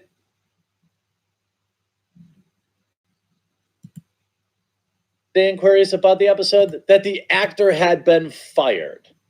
The spokesman, Tom Schroeder, initially declined to comment further, but then issued a statement. We never want our guests to experience what this family did. Yeah, meanwhile, you're selling $9 sodas. But this is a real issue that you have to fire somebody over because of a ridiculous outrage meme. Like, you know that this meme was started on 4chan. Everybody knows that, yet you're doing it anyway. We never want to. Didn't a child get eaten by a crocodile at Disneyland last year, or an alligator? I think that's probably what I would focus on, not this. This is not acceptable, and we are sorry. And we're taking steps to make sure nothing like this happens again. What steps exactly are possible to prevent a totally normal thing from happening? All that I can see happening is more of this, more absurdity. You can't keep bending the knee to these outrage mobs. It's ridiculous. I don't even understand, how is anyone supposed to keep up with what is okay and what's not anymore? Okay.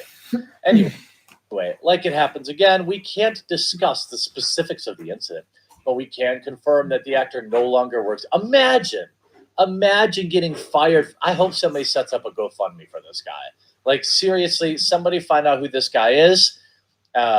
Email me privately and I'll set up a GoFundMe for him. It is ridiculous that this guy, I don't know if he's married, but his immediate financial future is in question. If he's supporting a family, also in question. And by the way, he will always be the guy that was fired from Disney for making the OK hand symbol, a story that will be literally impossible to explain to any normal person on the planet Earth. We can't discuss.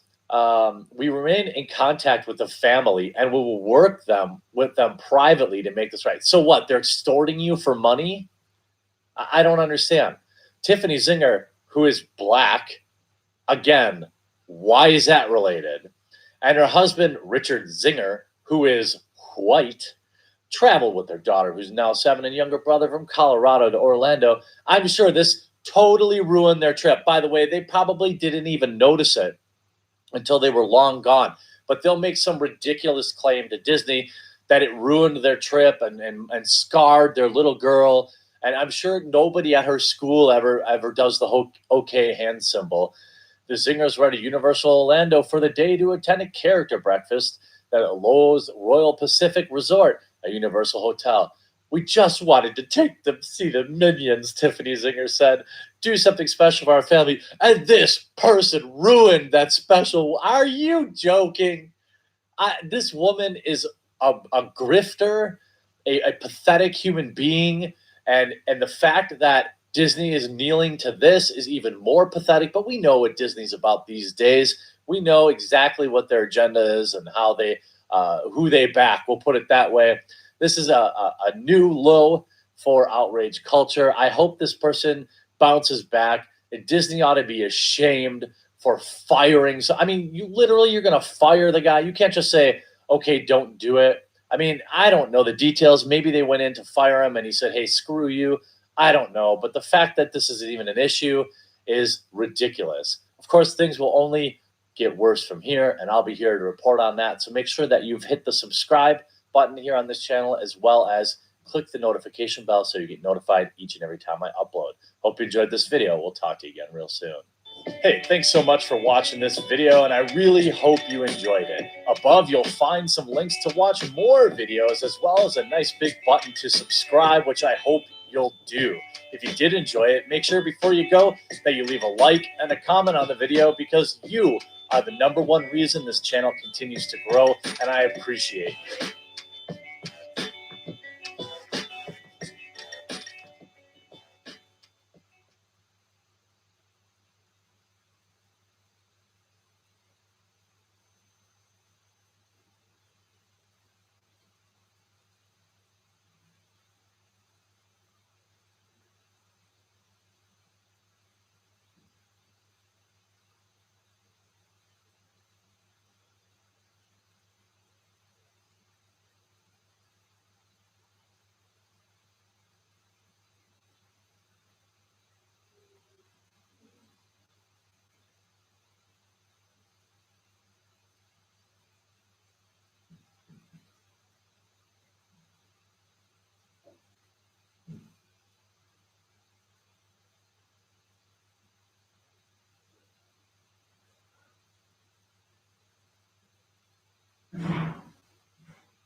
This video is being brought to you by Satisfy Gaming. Make playing your Switch in portable mode super ergonomic with the Satisfy Gaming grips. They also have case and grip started, which means we're probably 4 or 5 months away from what I and many people think is going to be some sort of big reveal event for at least the PlayStation 5. It could also end up being for the Xbox Scarlet. Most likely, I'd say probably 3/4 of 2020 will be used, probably from like March to November.